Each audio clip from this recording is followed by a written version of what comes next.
Bapak Samuel Sugiarto lulus dengan gelar Magister Teologi dari STT Saat Malang pada tahun 2015.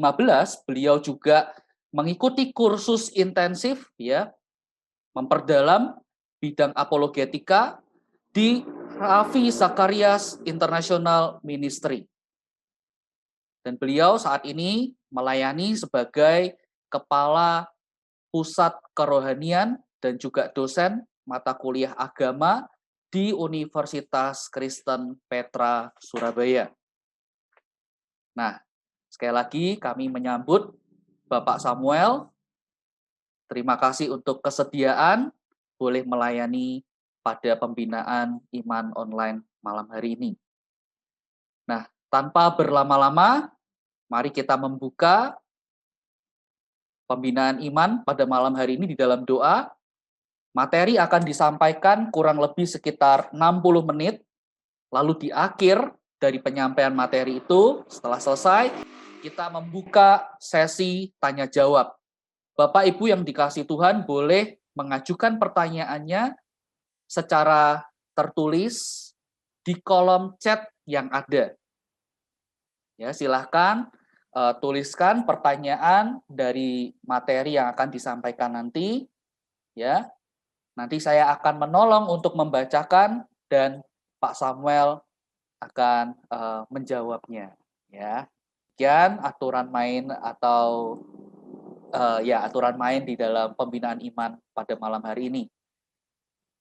Saya memohon kesediaan dari Pendeta Ponco, boleh membuka kita di dalam doa. Waktu dan tempat dipersilahkan. Tuhan, terima kasih karena Engkau hadirkan Bapak Samuel Sugiarto yang Tuhan telah perlengkapi dengan pengetahuan Alkitab yang mendalam dan juga pengertian-pengertian yang baik, yang bagus untuk kami boleh dibantu di dalam pertumbuhan iman kami. Terima kasih. Ini satu pembahasan yang sangat menarik dan kiranya jemaat yang ikut serta juga diberkati Tuhan dan kami betul-betul bersedia terus dalam pertolongan Roh Kudus untuk mengakhiri diri kami sendiri yang selama ini kami memang harus akui Tuhan cenderung untuk lebih utama daripada Tuhan, daripada pelayanan, dari banyak hal yang merupakan kehendak Tuhan. Terima kasih dan kami percaya kami akan diberkati sangat banyak oleh Tuhan lewat pemaparan materi oleh Pak Samuel, hamba-Mu ini. Kami juga sudah diberkati melalui acara-acara lain seperti acara API dan sungguh menarik, sangat memberkati. Terima kasih.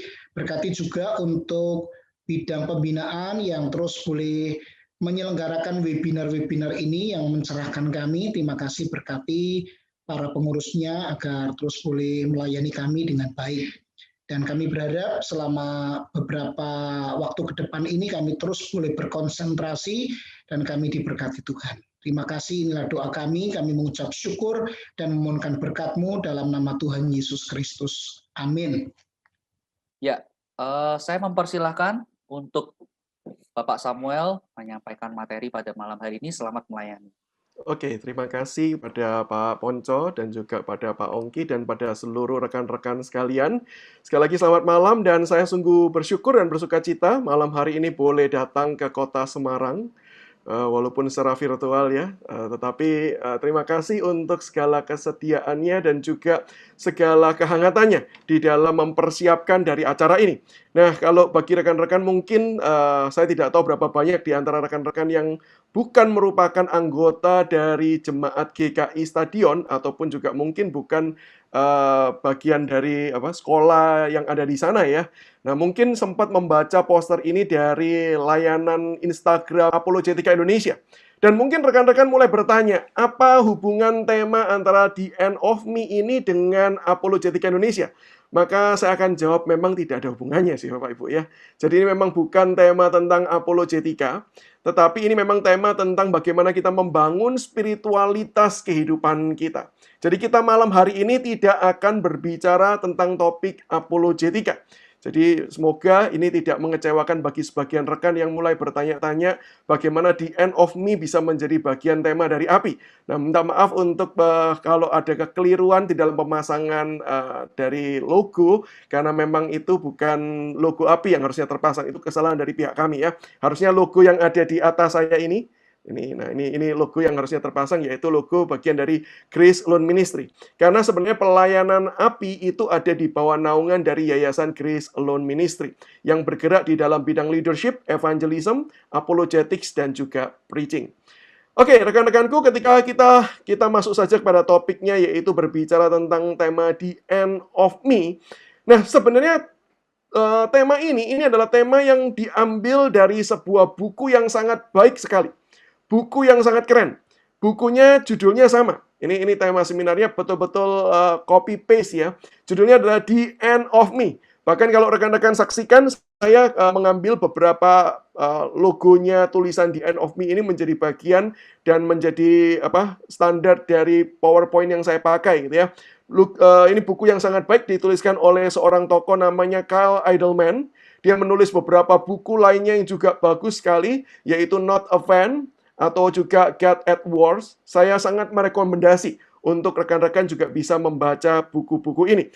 Tapi izinkan saya mau bertanya terlebih dahulu. Silakan rekan-rekan yang mungkin saat ini menyaksikan tayangan ini melalui Zoom, rekan-rekan bisa memberikan reaction ketika saya tanya, yaitu dengan cara memberikan jempol begitu ya. Bagi rekan-rekan yang sudah pernah membaca buku The End of Me, entah sudah baca habis ataupun masih sebagian, bahkan baru halaman pertama, it's okay. Saya ingin tahu berapa banyak rekan-rekan yang sudah membaca buku The End of Me.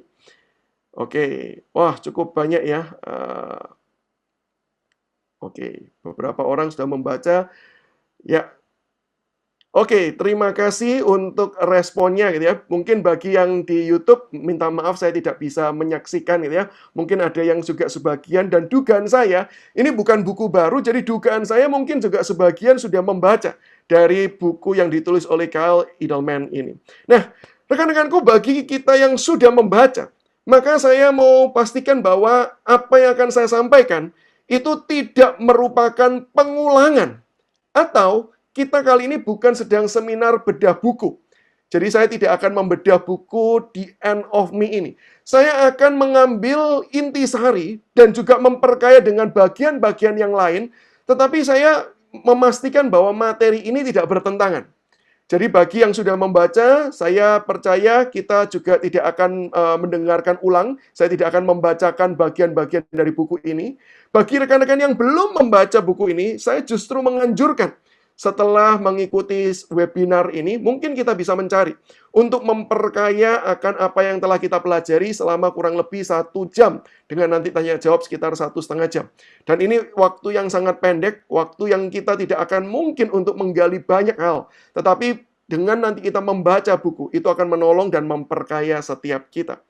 Nah, rekan-rekanku, untuk memulai pembahasan, saya mengajak kita membaca akan 3 bagian firman Tuhan. Nah, saya sudah menolong dengan menampilkan di dalam slide saya. Silakan rekan-rekanku bisa membaca, baik melalui slide ataupun juga melalui Alkitab kita pribadi. Dan kalau kita mengambil Alkitab pribadi, saran saya adalah kita boleh berikan stabilo, kalau itu Alkitab cetak, atau highlight, kalau itu Alkitab elektronik. Gitu ya. 3 bagian. Yang pertama saya ambil dari surat Galatia. Surat Galatia pasal yang kedua, ayat 19 sampai ayat yang ke-20. Saya akan bacakan bagi setiap kita. Sebab aku telah mati oleh hukum Taurat, untuk hukum Taurat, supaya aku hidup untuk Allah. Aku telah disalibkan dengan Kristus, namun aku hidup, tetapi bukan lagi aku sendiri yang hidup, melainkan Kristus yang hidup di dalam aku. Dan hidupku yang kuhidupi sekarang di dalam daging adalah hidup oleh iman dalam Anak Allah yang telah mengasihi aku dan menyerahkan dirinya untuk aku. Ini bagian pertama yang saya ingin bacakan. Nanti bagian-bagian ini tentu akan muncul di dalam penjelasan-penjelasan, tetapi saya tidak akan mengeksposisi seluruh bagian dari ayat-ayat ini. Yang kedua, wah ini saya harus geser dikit begini ya. Terambil dari surat Roma pasal yang ke-6.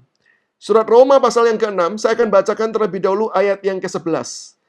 Demikianlah hendaknya kamu memandangnya, bahwa kamu telah mati bagi dosa, tetapi kamu hidup bagi Allah dalam Kristus Yesus. Saya lanjutkan ayat 16 sampai 18. Apakah kamu tidak tahu bahwa apabila kamu menyerahkan dirimu kepada seseorang sebagai hamba untuk menaatinya, kamu adalah hamba orang itu yang harus kamu taati, baik dalam dosa yang memimpin kamu kepada kematian, maupun dalam ketaatan yang memimpin kamu kepada kebenaran. Tetapi syukurlah kepada Allah. Dahulu memang kamu hamba dosa, tetapi sekarang kamu dengan segenap hati telah mentaati pengajaran yang telah diteruskan kepadamu. Kamu telah dimerdekakan dari dosa dan menjadi hamba kebenaran. Ini tulisan Rasul Paulus kepada jemaat yang ada di Roma. Dan bagian yang ketiga, ini ucapan Tuhan Yesus yang tercatat di dalam Injil Matius. Bagian yang saya percaya mungkin sebagian kita sering membacanya, bahkan mungkin kita sudah sering mendengarkan penguraian khotbah terkait dengan ayat ini. Matius 16 ayat 24 sampai 25. Lalu Yesus berkata kepada murid-muridnya, "Setiap orang yang mau mengikut aku, ia harus menyangkal dirinya, memikul salibnya, dan mengikut aku. Karena barang siapa mau menyelamatkan nyawanya, ia akan kehilangan nyawanya. Tetapi barang siapa kehilangan nyawanya karena aku, ia akan memperolehnya." Demikian jauh 3 bagian ayat yang saya bacakan bagi setiap kita. Nah, rekan-rekanku, ketika kita membaca tema The End of Me, akhir dari keakuan, sebenarnya gambaran bayangan apakah yang sebenarnya muncul di dalam benak setiap kita? Nah, saya tidak tahu pada waktu rekan-rekan ini mendaftar untuk ikut acara ini, meskipun ini tidak berbayar alias gratis, tapi kan ketika memutuskan untuk mau datang, saya tidak tahu bayangan seperti apa yang rekan-rekanku harapkan ketika mendengar atau membayangkan tema tentang The End of Me. Saya tidak tahu.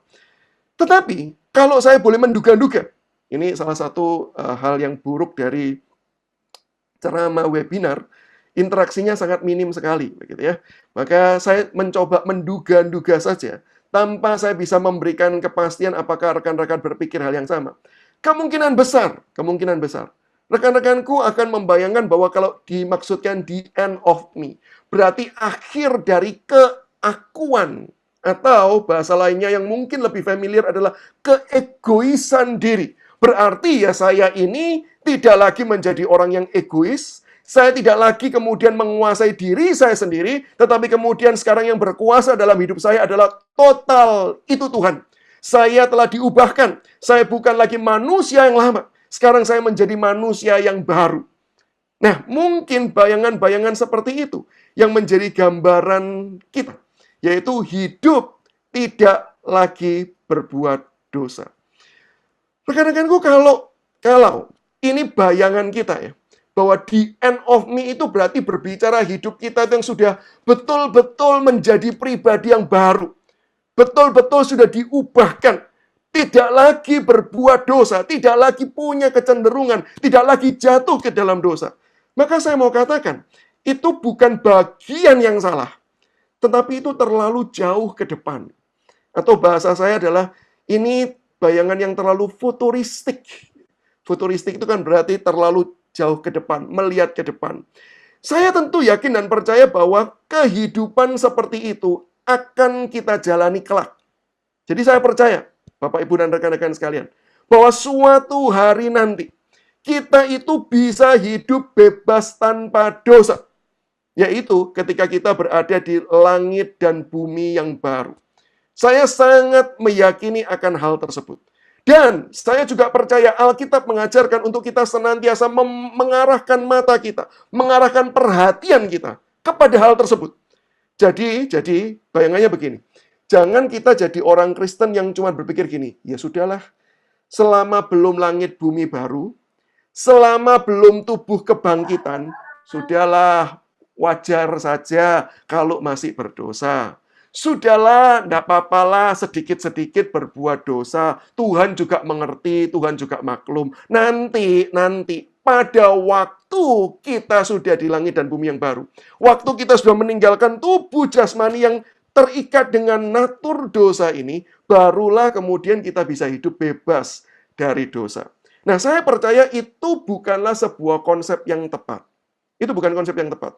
Kenapa? Karena dalam Alkitab kita diminta untuk mengarahkan dan berjalan menuju kepada hal tersebut. Kita bukan diminta untuk diam, menerima nasib, dan nanti biarkan Tuhan yang menyulap kita. Saya sengaja pakai kata menyulap gitu ya. Karena menyulap itu kan berarti dari sesuatu yang bukan menjadi tiba-tiba seperti itu. Mungkin banyak orang berpikir bahwa ya biarkan aja lah nanti Tuhan menyulap kita. Ketika kita sudah tinggal di langit dan bumi yang baru, kita akan langsung bisa hidup suci. Enggak.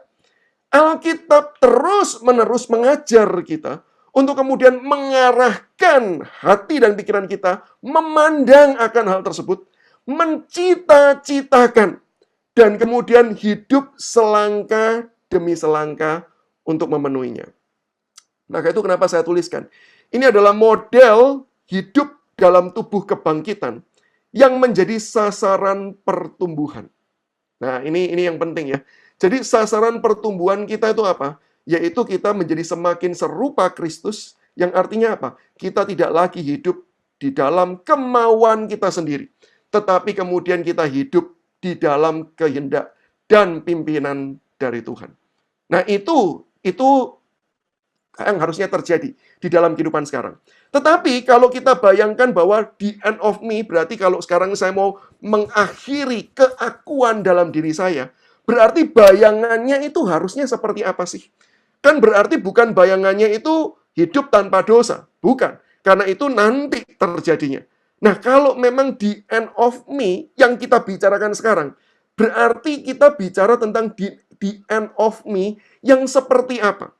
Apa definisi yang benar dan tepat? Ini kan saya sebutkan definisi yang tidak benar atau tidak tepat. Maka, saya mencoba untuk membagi di dalam beberapa kategori. Jadi saya tidak akan membuat satu kalimat definisi secara lengkap, tetapi saya akan bagi poin per poinnya.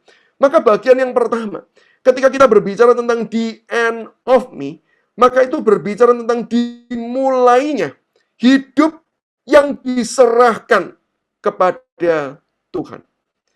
The end of me itu dimulai sejak kemudian kita menyerahkan hidup kita ke dalam tangan Tuhan. Atau bahasa lainnya, bahasa sederhananya, bahasa awamnya, orang sering berkata yaitu ketika kita bertobat. Ketika kita pertama kali menerima Yesus Kristus sebagai Tuhan dan Juru Selamat pribadi.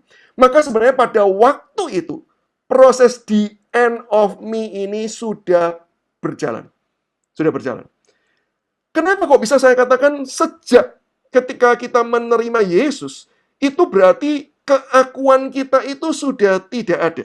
Atau keakuan itu kemudian bukan lagi menjadi bagian yang kemudian bisa dikatakan penguasa dari hidup kita.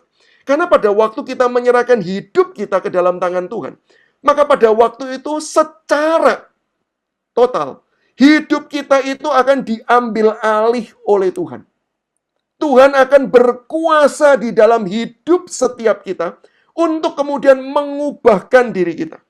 Sekali lagi ya, pada waktu kemudian kita bertobat, pada titik itulah sebenarnya kita menyerahkan kekuasaan seluruh hidup kita ke dalam tangan Tuhan. Oke, kita menyerahkan seluruh kita ke dalam tangan Tuhan.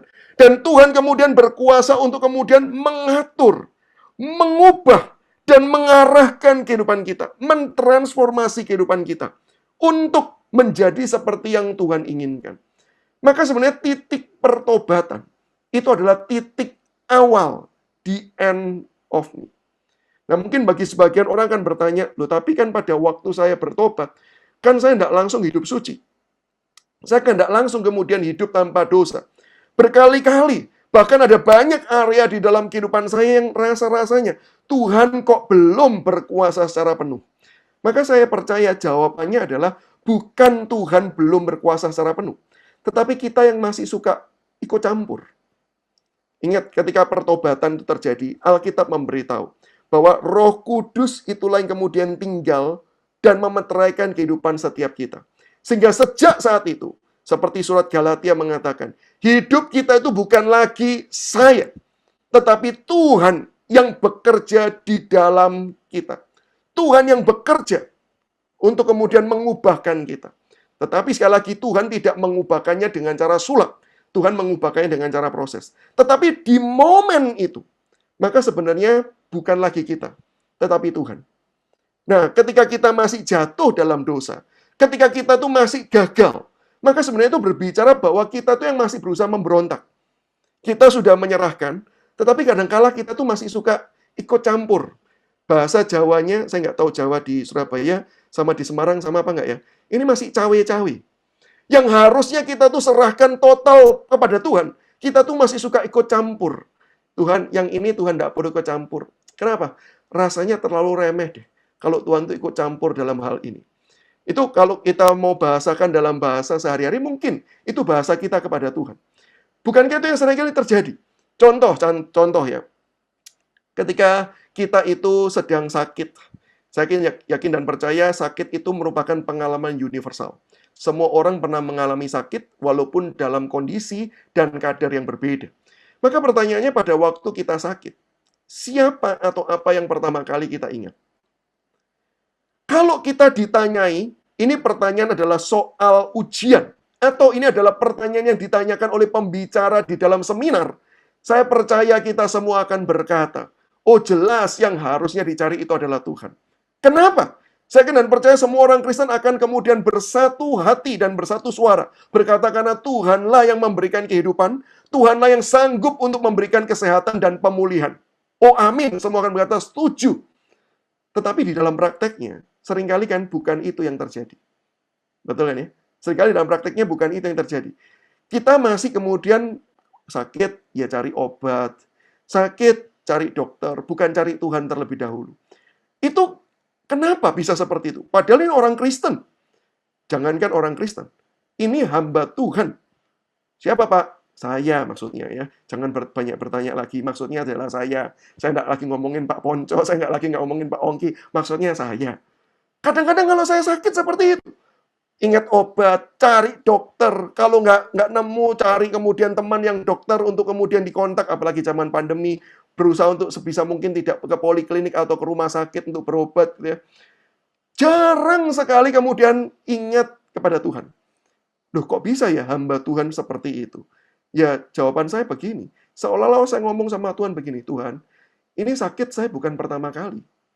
Ini sakit sudah kesekian kali. Dan I know my body. Saya tahu tubuh saya sendiri. Jadi Tuhan, sudahlah. Yang kali ini Tuhan tidak usah capek-capek. Tuhan istirahat saja. Biar saya yang menghandle semua hal tersebut. Nah rekan-rekanku, itulah yang seringkali terjadi di dalam kehidupan spiritualitas kita kepada Tuhan.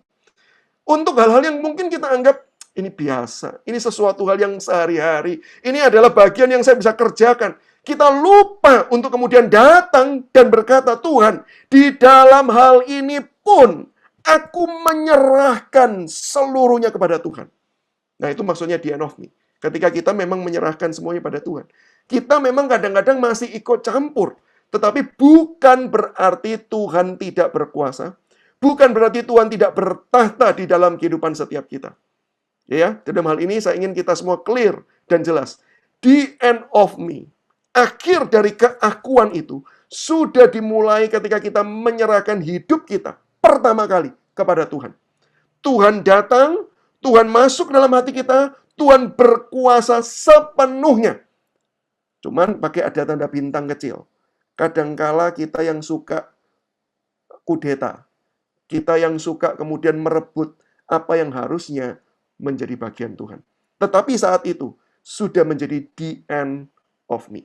Atau kalau di dalam bahasa teologis dan teknis, maka the end of me ini adalah berbicara tentang perubahan status. Tadi kita juga sudah membaca ayat-ayat di dalam Alkitab. Bahwa sejak kemudian kita menjadi milik Kristus, kita bukan lagi disebut hamba dosa, tetapi kita disebut hamba kebenaran. Apakah berarti kita tidak bisa berbuat dosa? Bisa. Tetapi kita bukan lagi ada di bawah kuasa dosa tersebut. Nah ini sama seperti kalau kita pakai bahasa tema kita. Pada waktu kita menyerahkan hidup kita kepada Tuhan, maka kita bukan lagi di bawah kuasa keakuan saya. Tetapi di bawah akan kuasa daripada Tuhan. Ini status yang diubahkan. Tetapi perilaku belum tentu ke arah sana. Ini hal pertama, hal basic yang kemudian perlu kemudian kita itu ingat, perlu kemudian kita tuh terus renungkan. Kenapa bagian basic ini penting? Karena kalau kita tahu bahwa hidup kita itu, sejak kita ini milik Kristus, sejak kita menyerahkan hidup kita kepada Tuhan, Tuhan itu berkuasa penuh di dalamnya. Maka sebenarnya kita bisa hidup dengan iman dan pengharapan. Bahwa apa? Bahwa tidak ada satu dosa pun yang kita kerjakan di mana Tuhan itu tidak bisa kemudian menolong kita, mengarahkan kita, dan mempertobatkan setiap kita. Nah, itulah alasan kalau ini mau ditarik lagi ke arah teologis, kita percaya bahwa seorang yang sekali diselamatkan, dia akan tetap terus diselamatkan. Kenapa? Karena Tuhan yang berkuasa menjaga setiap kita. Dialah yang sudah menjadi pemilik atas kehidupan kita. Sehingga sekarang kita berada di dalam kontrol dan kuasanya. Rasul Yohanes mencatat ucapan Tuhan Yesus, bagaimana Yesus berkata bahwa Bapa itu memegang kita di dalam genggaman tangannya. Yesus Kristus juga menggenggam kita di dalam genggaman tangannya. Dan Roh Kudus memeteraikan kita di dalam hati setiap kita. Kalau bahasa kerennya saya sering sebut, ini triple protection. Dari dalam dan dari luar, Tuhan menjaga dan melindungi setiap kita. Dan itu tandanya bahwa Dia berkuasa. Dia sudah menjadi Tuhan. Dan itu bukan lagi kita yang berkuasa atas hidup setiap kita. Disitulah kita boleh tenang. Disitulah kita tetap punya pengharapan. Disitulah kita tetap boleh diteguhkan bahwa sekali menjadi milik Kristus, selama-lamanya kita adalah milik Kristus. Ini bagian yang pertama. Dimulai dari titik pertobatan. Tetapi, yang bagian kedua, orang yang the end of me, itu adalah seseorang yang hidup di dalam tegangan, atau di dalam tension. Hidupnya itu tidak langsung kemudian menjadi sempurna, tadi seperti yang kita katakan. Tetapi kadangkala itu kita bergumul di antaranya. Bukankah itu yang seringkali kita alami? Kita itu hidup senantiasa itu penuh pergumulan demi pergumulan. Ada banyak kali saya menerima mahasiswa konsultasi. Mereka cerita, baik biasanya yang datang kepada saya itu kalau tidak problem jatuh cinta, berarti jatuh dalam dosa. Jadi saya itu menerima orang-orang yang jatuh datang ke kantor saya. Ini cerita sebelum pandemi ya. Mereka sering datang ke kantor untuk dua kasus itu. Kalau tidak jatuh cinta, ya jatuh di dalam dosa. Dan di dalam dua pertanyaan itu seringkali mereka bergumul. Khususnya ketika bicara soal jatuh di dalam dosa ya. Mereka bergumul, aduh kapan ya saya bisa lepas dari semua hal ini ya. Saya kok merasa ini hidup sulit sekali untuk saya lepas. Saya sudah ikut KKR berkali-kali. Saya sudah kemudian angkat tangan berkali-kali, maju ke depan, dikasih tumpangan tangan. Yang belum cuma tinggal tumpang kaki aja belum. Apakah perlu ditumpangi kaki? Kalau memang perlu, saya mau ditumpangi kaki. Supaya apa? Saya bisa lepas daripada dosa ini. Banyak orang yang kemudian mengeluh, dan saya yakin dan percaya, kita semua termasuk saya sebagai narasumber, kita semua adalah orang-orang yang mengeluh. Kenapa? Kita selalu hidup di tengah-tengah tension, di tengah-tengah tegangan. Artinya apa? Di satu sisi kita tahu kita ini harus menjadi apa. Tetapi di sisi lain ada sesuatu hal yang kemudian kita belum bisa secara sempurna untuk kemudian tinggalkan. Sebagai contoh. Saya tuliskan di sini beberapa contoh saja. Yang pertama adalah kita ini masih menjadi manusia yang berdosa. Berdosa ini bukan menjadi hamba dosa ya, tetapi masih menjadi manusia yang memang lemah dan seringkali jatuh di dalam dosa. Tetapi kita tuh dipanggil untuk meninggalkan dosa. Saudara bisa merasakan ada tension enggak? Kita ini masih suka jatuh. Suka itu dalam pengertian bukan keinginan kita ya, tapi maksudnya kita berkali-kali jatuh, tetapi terus-menerus dipanggil untuk kemudian meninggalkan dosa. Terus-menerus itu dipanggil, diberikan. Entah melalui bacaan Alkitab kita saat teduh, entah melalui firman Tuhan yang disampaikan di hari Minggu, entah kemudian kita mengikuti KKR atau kegiatan-kegiatan rohani lainnya. Tetapi panggilan itu terus-menerus diberikan. Kita itu hidup di tengah-tengah kondisi yang sulit sekali. Untuk kemudian kita itu cuma memilih satu. Kita bisa ke kanan, tetapi kita juga dipanggil untuk kemudian terus-menerus meninggalkan dosa. Contoh berikutnya. kita itu masih cinta diri. Kita tuh masih mencari kesenangan diri. Tetapi kita tuh dipanggil untuk mencintai Tuhan. Nah, rekan-rekanku, cinta diri ini yang dimaksudkan adalah betul-betul mencari segala sesuatu demi kesenangan dan kenyamanan diri. Dan bahkan kadangkala pelayanan-pelayanan, pekerjaan-pekerjaan rohani itu dikerjakan bukan dalam rangka cinta Tuhan, tetapi justru dalam rangka cinta diri. Ada banyak orang, dan juga saya kadang-kadang juga bergumul terhadap hal ini. Ketika kita baca Alkitab, sebenarnya kita baca Alkitab itu untuk tujuan apa? Apakah betul-betul kita membaca Alkitab itu dengan sebuah kesadaran bahwa Tuhan, aku ingin menjumpai Engkau. Allah yang sudah mengasihi aku demikian rupa. Dan aku ingin Tuhan juga kemudian betul-betul menjalin relasi kasih dengan Engkau. Atau kita membaca firman Tuhan dengan sebuah semangat, ya haruslah. Karena saya ingin hidup saya itu jadi orang lebih baik lagi. Karena itu tuntutan. Karena Tuhan tuh memang pinginnya demikian. Ya sudah saya lakukan. Ini bukan cinta Tuhan. Tetapi bisa jadi ini ke arah cinta diri. Dengan saya membaca Alkitab, maka saya menganggap hidup saya akan lebih rohani daripada saya tidak membaca Alkitab. Dengan saya pergi beribadah, saya akan menjadi orang yang lebih rohani daripada saya tidak pergi beribadah. Ketika saya ikut seminar, ketika saya belajar teologi, ketika saya belajar Alkitab lebih lagi di dalam PA dan yang lain sebagainya, itu membuat saya menjadi orang yang lebih pandai, lebih mengetahui tentang Tuhan. Sehingga itu membuat kita merasa itulah yang membuat saya senang. Saya tahu bahwa ada orang-orang yang kesenangannya ada di dalam wilayah-wilayah rohani seperti ini. Ikut seminar, apapun seminarnya diikutin gitu ya. Seminar apologetika, seminar spiritualitas, seminar pemuritan, seminar misi. Wah, semua yang namanya jenis seminar Kristen, dia akan hadir. Kenapa?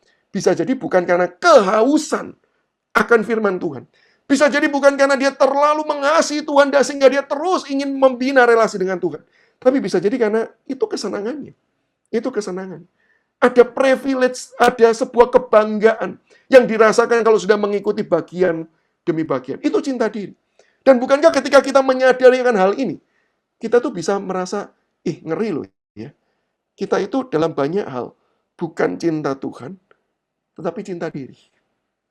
Bahkan di dalam berkali-kali, ketika saya mau melayani, pergumulan berat, bukan sekedar untuk menyiapkan materi, bukan sekedar untuk menyiapkan apa yang kemudian harus disampaikan, tetapi pergumulan berat juga harus saya akui adalah mempersiapkan hati saya.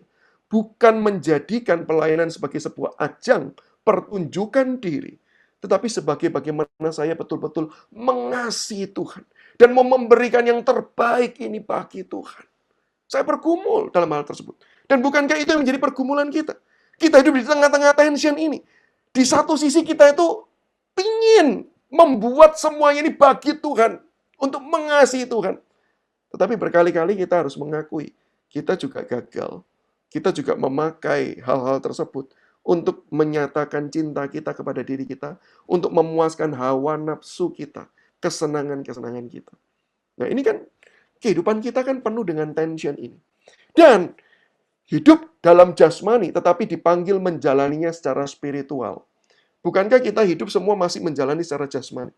Tapi bukankah yang Tuhan inginkan adalah betul kita masih tinggal di dalam dunia jasmani?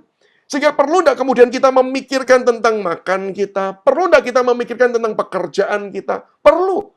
Justru kalau ada orang Kristen berkata, saya tidak perlu lagi mikirkan semuanya itu. Yang sekarang saya pikirkan cuma adalah bagaimana saya bisa kemudian segera berjumpa dengan Tuhan di surga itu. Dugaan saya, pasti utangnya banyak. Kenapa? Pengen cepat-cepat mati. Supaya nggak perlu bayar utang kali ya.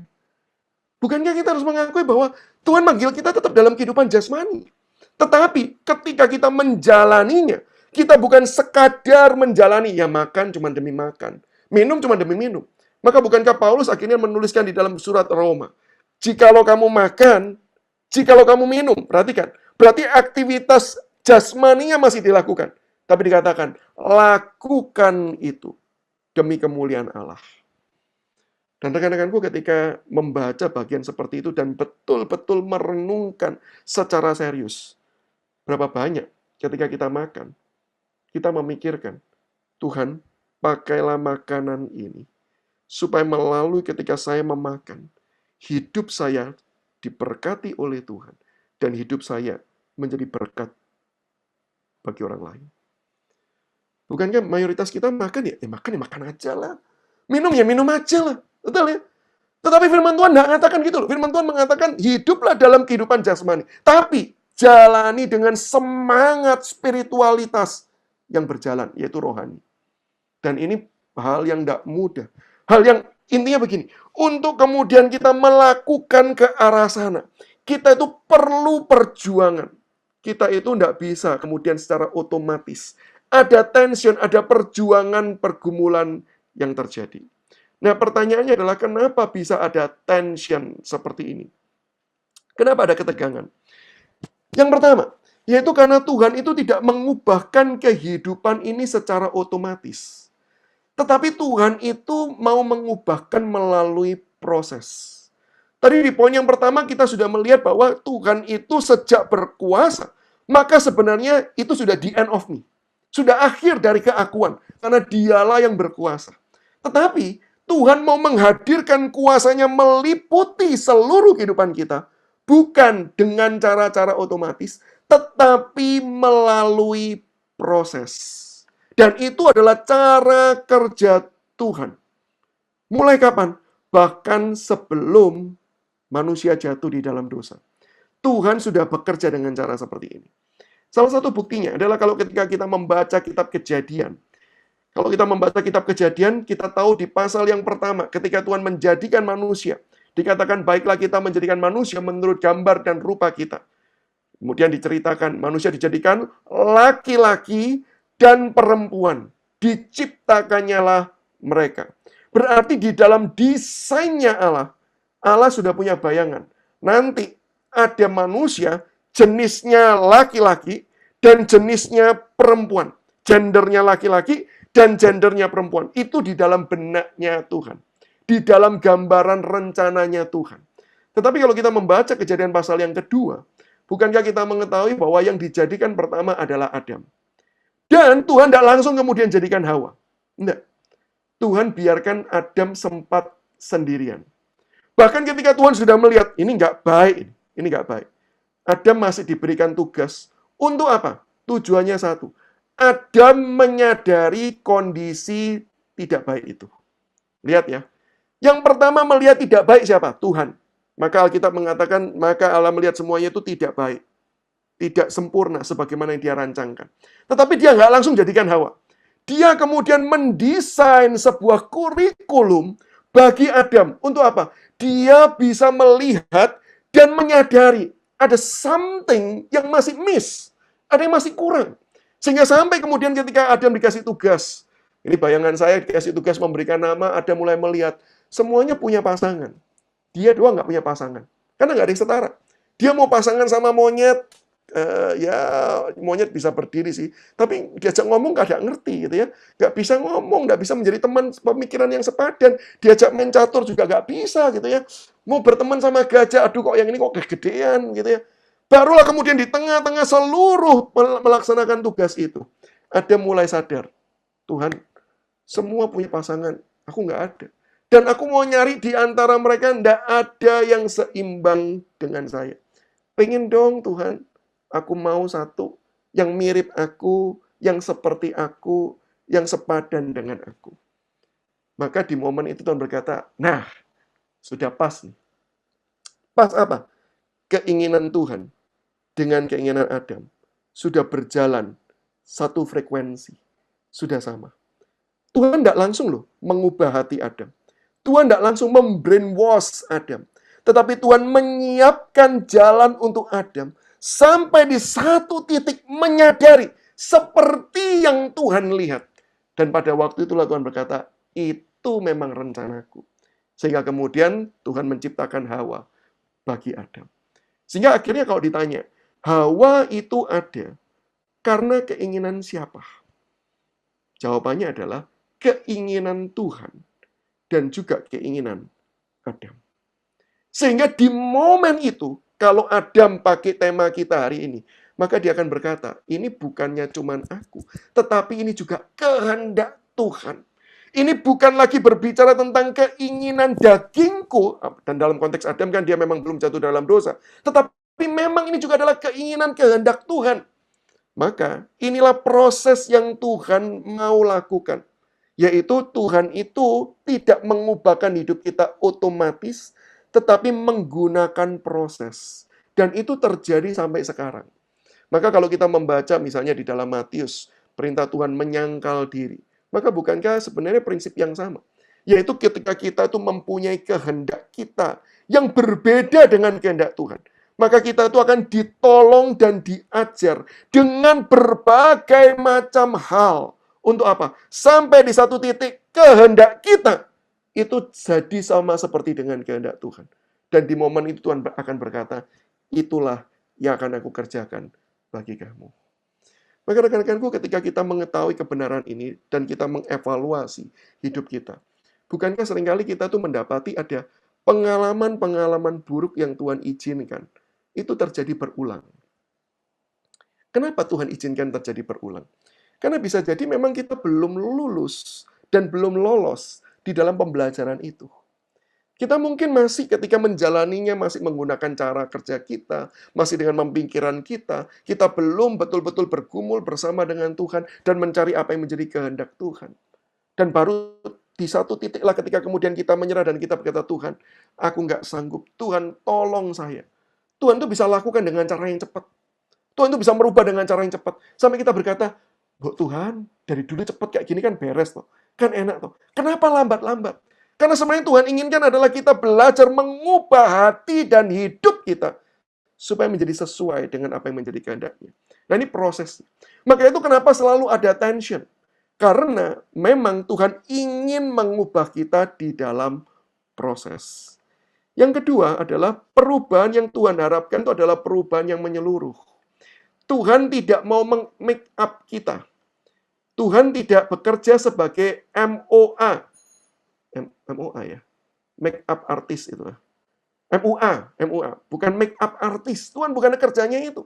Tuhan bukan menempel sesuatu hal yang, aduh, kok kurang cantik ya. Udah, dihapus-hapus sedikit, kemudian dikasih warna-warna sedikit. Enggak. Yang Tuhan mau lakukan adalah betul-betul dia itu mengoreksi sampai bagian yang paling dalam.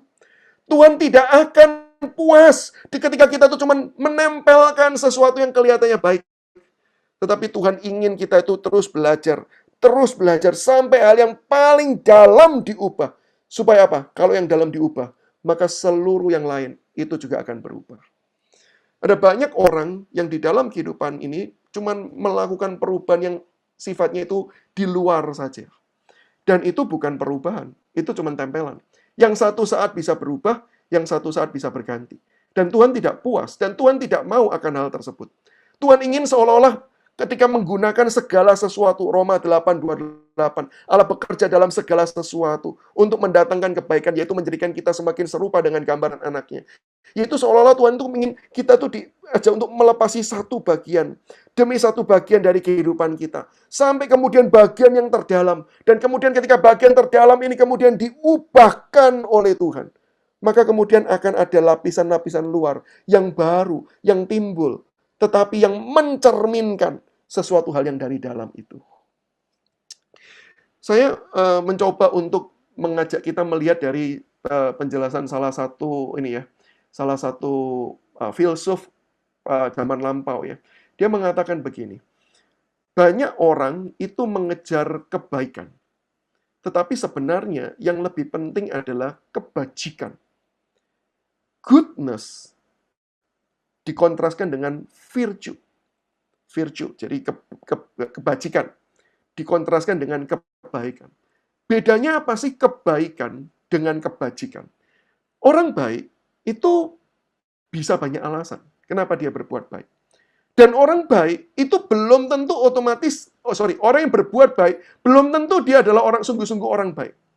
Bisa jadi ketika saya berhenti di sebuah stopan, lalu kemudian ada orang meminta uang karena dia miskin, karena dia tua. Lalu kemudian saya berpikir dalam hati saya, hari ini saya terima banyak berkat. Udahlah, kasih berkat dia. Maka saya ambil dompet, saya keluarkan uang, saya berikan dengan memberikan, lalu saya katakan, Tuhan berkati Bu ya, Tuhan berkati Bapak ya, sehat-sehat ya. Maka bagi orang saya adalah orang baik. Dan betulkah itu adalah perbuatan baik? Ya. Tapi apakah itu menandakan bahwa saya pasti adalah orang baik dan pasti itu adalah perbuatan kebajikan? Belum tentu. Kenapa? Ketika saya berpikir terlebih dahulu, ketika saya mempertimbangkan terlebih dahulu, maka sebenarnya itu bukan perbuatan kebaikan. Itu cuma tempelan kebaikan. Bisa jadi orang melihatnya sebagai kebaikan, tetapi itu tidak murni sungguh-sungguh kebaikan. Kebaikan tuh lahir atau sesuatu itu betul-betul disebut baik karena apa? Bukan cuma sekedar satu kali, tetapi itu menjadi sesuatu hal yang terus-menerus dilakukan. Menjadi habit. Maka barulah kemudian bisa dikatakan ini baik. Ini baik. Jadi kalau kita cuma sesekali, apalagi kalau kita mikir hari ini saya dapat cuan, maka saya kasih. Maka itu belum perbuatan baik. Tetapi kalau saya sudah berkali-kali, setiap kali ada seperti itu, saya beri, setiap kali saya beri, maka itu baru bisa dikatakan itu perbuatan baik. Tetapi apakah sudah menjadi kebajikan? Belum tentu. Apa yang dimaksudkan kebajikan? Bukan sekedar berbicara habit yang diulang-ulang, tetapi saya memberi karena saya tahu itulah yang menjadi bagian di dalam kehidupan saya. Apalagi kalau ini dikaitkan dengan iman Kristen. Karena Tuhan sudah memberkati saya secara limpah. Entah hari ini saya cuan atau belum cuan, atau hari ini bocuan. Tetapi Tuhan itu sudah berlimpah dalam hidup saya. Maka kalau ada orang yang membutuhkan, saya harus memberikan. Dan itu muncul dari kesadaran. Dan terus-menerus terjadi dalam kehidupan setiap kita. Barulah itu kemudian menjadi virtue. Kebajikan itu bukan sekedar berbuat baik, bukan sekedar berbuat baik berkali-kali, tetapi kebajikan itu lahir karena itulah karakter kita. Itulah karakter kita. Itu virtue, itu kebaikan. Dan yang Tuhan inginkan adalah seperti ini. Tuhan tidak puas ketika kita itu cuma berkali-kali berbuat baik. Enggak. Yang Tuhan ingin lakukan adalah Tuhan ubah yang di dalam itu. Supaya dari yang di dalam itu, karakter yang di dalam itu, yang diubahkan, baru kemudian berdampak keluar. Itu akan sifatnya tetap. Itu akan sifatnya tetap. Entah orang lihat, entah orang tidak lihat. Entah menguntungkan, entah tidak menguntungkan. Kita akan melakukan hal yang sama. Dan pada waktu itulah, itu yang Tuhan inginkan terjadi di dalam kehidupan setiap kita. Maka untuk sampai ke titik itu, tidak bisa cuma ngelihat yang di permukaan. Perlu belajar melihat sampai yang di bagian akar. Apa yang ada di dalam hati kita. Apa yang perlu dibereskan di dalam pikiran kita. Dan itu yang akan Tuhan bereskan terus-menerus. Tuhan akan pakai berbagai macam cara terus untuk mengasah itu semua. Sampai kemudian menghasilkan perubahan yang sifatnya lebih tetap. Dan yang ketiga adalah, kenapa hidup ini penuh dengan tension? Bukan sekedar masalah di dalam. 2 poin pertama itu berbicara tentang hal yang di dalam. Di bagian yang pertama kita tadi sudah melihat ya karena Tuhan mau bekerjanya melalui proses. Ini bicara soal yang di dalam. Yang kedua ya karena memang Tuhan mau kita mengubahkannya ini dari dalam. Bukan cuma menempel di luar tapi dari dalam. Berarti ini bicara innernya. Tetapi sekarang memang ini menjadi sebuah tension. Karena begitu kitanya sudah mau. Seringkali kita hidup di tengah-tengah kondisi yang kita bisa katakan sangat sulit untuk melakukannya. Sangat sulit. Saya tidak katakan mustahil, walaupun beberapa orang mengatakan itu mustahil. Tidak. Sangat sulit, saya setuju. Di dalam dunia ini tidak korupsi untuk kemudian kita itu membuat usaha. Apalagi usaha yang semakin besar. Saya mau katakan itu sangat sulit, tetapi bukan mustahil. Untuk kemudian kita ini hidup lurus. Ada orang mengatakan demikian.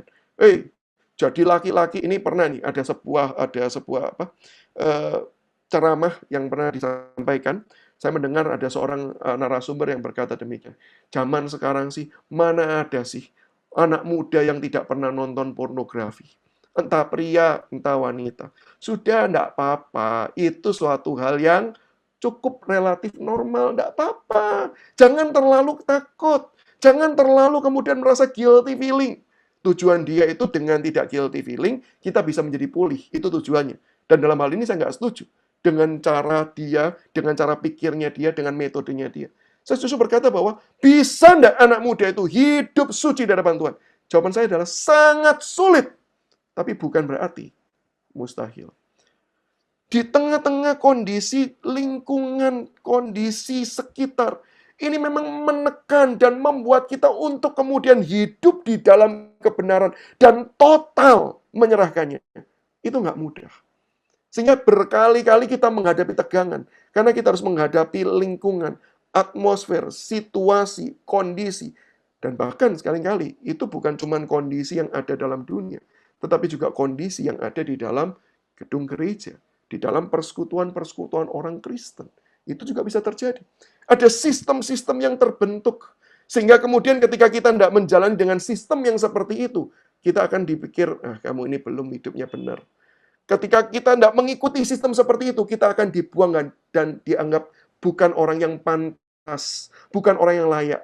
Bahkan berkali-kali saya juga mendapati hamba-hamba Tuhan juga dikurung di dalam sistem seperti itu. Wah, kalau tidak pinter ngomong, tidak fasih lidah, tidak lucu, gitu ya, wah sudahlah, khotbahnya nggak perlu didengarkan. Apalagi di tengah-tengah tantangan. Sekarang ini semua pandemi. Semua nontonnya melalui YouTube. Nah, harus kan ke gereja sendiri. Kalau nonton bisa ke gereja lain, dan itu lebih menarik, kenapa harus ke gereja sendiri? Sehingga ada tuntutan yang kemudian berusaha untuk memacu, ayo kita harus berubah, mengubahkan semuanya ini. Tujuannya apa? Supaya ditonton, supaya tetap laku. Kalau tidak laku, gimana dengan masa depan pelayanan kita? Mau kemana kita? Ketika sistem ini terus-menerus dibudayakan, bahkan oleh gereja. Nggak heran, hamba Tuhan pada akhirnya pun juga jatuh dan bisa gagal di dalam bagian dan area ini. Sehingga inilah yang membuat kita senantiasa hidup di dalam tension, ketegangan-ketegangan. Nggak mudah, tetapi inilah yang disebut the end of me. The end of me bukan bicara the end of process. Saya ulangi ya, the end of me bukan bicara tentang the end of process. The end of me itu bicara soal proses itu. Ketika kita sudah tidak lagi hidup di dalam tegangan ini, dugaan saya, kita kan tidak langsung jadi malaikat, tidak langsung jadi orang suci kan. Berarti kalau kita tidak lagi bergumul, berarti kita sudah jatuh. Maka itu berarti kita masih belum mengakhiri keakuan. Tetapi begitu kita hidup terus-menerus di dalam ketegangan demi ketegangan, saya mau katakan, itulah the end of me. Jadi hari ini kalau rekan-rekanku hidup di dalam tegangan-tegangan, hidup setiap hari itu penuh dengan pergumulan, tidak mudah. Katakan puji Tuhan. Kenapa? Itu berarti kita sudah bisa berkata, aku mengakhiri hidupku. Dan sekarang aku mau Tuhan yang berkuasa dan bertahta di dalam hidupku. Jadi ingat, the end of me itu justru bicara tentang hidup dalam ketegangan. Dan yang ketiga, yang terakhir, hidup the end of me itu berarti berbicara tentang hidup mengerjakan panggilan Tuhan. Dua hal pertama mungkin lebih berbicara tentang sesuatu hal yang terjadi di dalam diri kita. Tetapi bagian yang ketiga saya mau mengajak kita melihat yang sesuatu yang keluar. Sesuatu hal yang kelihatan. Orang yang hidupnya betul-betul kemudian sudah meninggalkan keakuan adalah orang yang berusaha di dalam kehidupannya mengerjakan akan panggilan Tuhan. Di tengah-tengah kita mungkin punya kerinduan, di tengah-tengah kita mungkin punya keinginan, tetapi dia rela untuk kemudian meninggalkan, meletakkan, mengubah keinginannya untuk kemudian mengerjakan akan panggilan Tuhan. Bukankah itu terjadi dalam konteks Matius pasal Matius 16 yang tadi kita baca. Ketika Tuhan Yesus kemudian berkata, Petrus punya keinginan. Dia katakan itu keinginan dari si setan. Kalau kamu betul-betul mau mengikut aku, sangkal dirimu. Yang artinya apa? Kita betul-betul mau meninggalkan apa yang kemudian menjadi kehendak kita.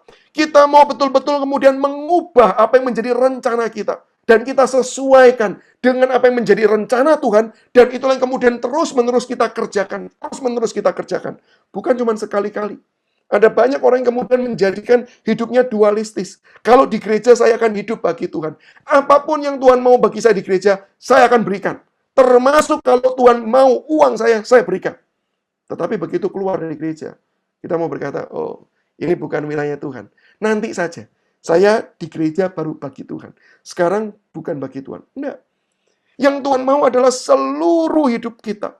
Agenda hidup kita. Diubah. Diset ulang. Menyesuaikan dengan panggilan dan rencana Tuhan. Apa sih yang menjadi panggilan dan rencana Tuhan? Kalau saya boleh secara cepat, karena mengingat waktu ya, maka saya mau bagi menjadi dua. Yang pertama adalah bicara tentang panggilan umum. Yang artinya panggilan yang diberikan bagi semua orang Kristen. Tanpa terkecuali. Tidak memandang status, tidak memandang usia. Apa panggilan umumnya? Yaitu hidup di dalam karakter Kristiani. Kita dipanggil untuk menghidupi karakter-karakter Kristiani. Yang kita bisa lihat di dalam surat Galatia pasal yang kelima. Yaitu buah roh yang 9 rasa itu. Kita dituntut untuk kemudian dipanggil menghidupi hal tersebut. Dan sekali lagi, ketika menghidupi, jangan punya bayangan, kalau saya sudah jadi Kristen, pasti langsung kemudian bisa menghasilkan ini. Enggak. Untuk menghasilkan buah roh, pasti ada tension. Dan itu berarti the end of me. Tetapi itulah panggilan kita adalah untuk kemudian menghadirkan akan buah roh itu di dalam kehidupan setiap kita. Matius pasal kelima, panggilan untuk menjadi warga kerajaan surga, yaitu menjalankan khotbah di bukit. Maka bukankah diakhiri di Matius 5 ayat 16? Biarlah hendaknya terangmu bercahaya di depan orang, supaya mereka melihat perbuatanmu yang baik dan memuliakan Bapamu di surga. Kenapa orang itu melihat perbuatan baik kita tetapi memuji Bapa kita? Karena orang tahu pekerjaan-pekerjaan yang kita lakukan bukan pekerjaan yang bisa dilakukan dengan kekuatan manusia. Satu. Bukan sesuatu hal yang disenangi manusia, karena modelnya beda. Berbahagialah orang yang miskin di hadapan Allah. Berbahagialah yang berduka cita. Berbahagialah yang suci hatinya. Berbahagialah yang menderita. Ini nggak ada orang mau. Tetapi kita ketika mengerjakannya, orang tahu ini bukan kehendak kita. Tetapi ini kehendak Tuhan yang kemudian kita kerjakan di dalam kehidupan kita. Dan kita lakukan secara konsisten. Dengan topangan anugerah Tuhan. Sehingga orang sadar, kalau orang Kristen menghidupi semua hal ini bukan mereka yang hidup. Pasti ada kuasa jauh lebih besar yang bekerja di dalam diri mereka. Dan sebenarnya itu yang membuat mereka tertarik. Mau belajar. Apa yang membuat engkau bisa menjalani hidup yang demikian. Dan disitulah celah terbuka bagi kita untuk memberitakan Injil. Hidup di dalam karakter Kristiani. Termasuk juga hidup menghadirkan kerajaan Allah. Maksudnya apa? Maksudnya begini. Kalau hidup di dalam karakter Kristiani, yang saya maksudkan adalah kita memastikan hidup kita sesuai dengan panggilan Tuhan. Tetapi di poin 1b ini, hidup menghadirkan kerajaan Allah, itu artinya kita menghadirkan nilai-nilai kerajaan Allah itu di dalam masyarakat sekeliling kita. Kita menegakkan kebenaran, kita menyuarakan keadilan, kita mengupayakan damai sejahtera. Jadi ini bukan bicara tentang karakter diri, tetapi bicara tentang bagaimana kita berdampak di tengah-tengah lingkungan. Sesuai dengan nilai-nilai kerajaan Allah. Kebenaran, kebaikan, kesetiaan, keadilan, kemurahan hati, itu dihadirkan. Supaya apa? Semua orang menghidupinya. Sehingga begitu ada yang tidak menjalaninya, disitulah kita dipanggil untuk apa? Dipanggil untuk kemudian menyatakan kebenaran, dipanggil untuk menjadi rekan yang mengubahkan kehidupannya. Dengan cara apa? Tentu dengan cara pemberitaan Injil. Dengan cara apa? Dengan cara pemuridan. Menjadi teman seperjalanan. Supaya apa? Mereka juga bisa sama-sama bertumbuh. Sama seperti kita bertumbuh. Karena ada rekan yang berjalan bersama. Seperti Kristus yang berjalan bersama. Maka kita mau menjadi rekan yang berjalan bersama. Supaya apa? Orang bisa hidup di dalam nilai-nilai kerajaan Allah. Banyak orang Kristen yang suka cuma di poin yang pertama. Hidup dalam karakter Kristiani. Yang penting saya sudah. Yang lain belum. Ya urusannya. Itu bukan bagian kita. Itu salah. Yang menjadi bagian kita. Bukan cuma peduli kepada diri kita. Tetapi kita dipanggil untuk menyuarakan kebenaran. Menyuarakan keadilan, kesucian, kesempurnaan Allah. Di dalam lingkungan masyarakat. Menuntun mereka untuk kemudian mengerjakan hal-hal tersebut di dalam seluruh area kehidupan. Di dalam keluarga, di dalam bersosial, di dalam bermasyarakat. Maka itu menjadi orang Kristen, itu tidak bisa tidak peduli. Kalau ada orang Kristen yang tidak mau peduli kepada sekelilingnya, saya ragu dia sudah the end of me. Jangan-jangan itu masih the reign of me. Inilah diri saya masih berkuasa. Kalau betul-betul kita the end of me, maka kita tahu, negur orang, menjadi rekan seperjalanan, tidak gampang. Tetapi kalau kita mau, disitulah tandanya, the end of me. Dan yang kedua, dan yang terakhir, yaitu berbicara tentang panggilan khusus. Panggilan umum berarti semua orang sama, tidak terkecuali.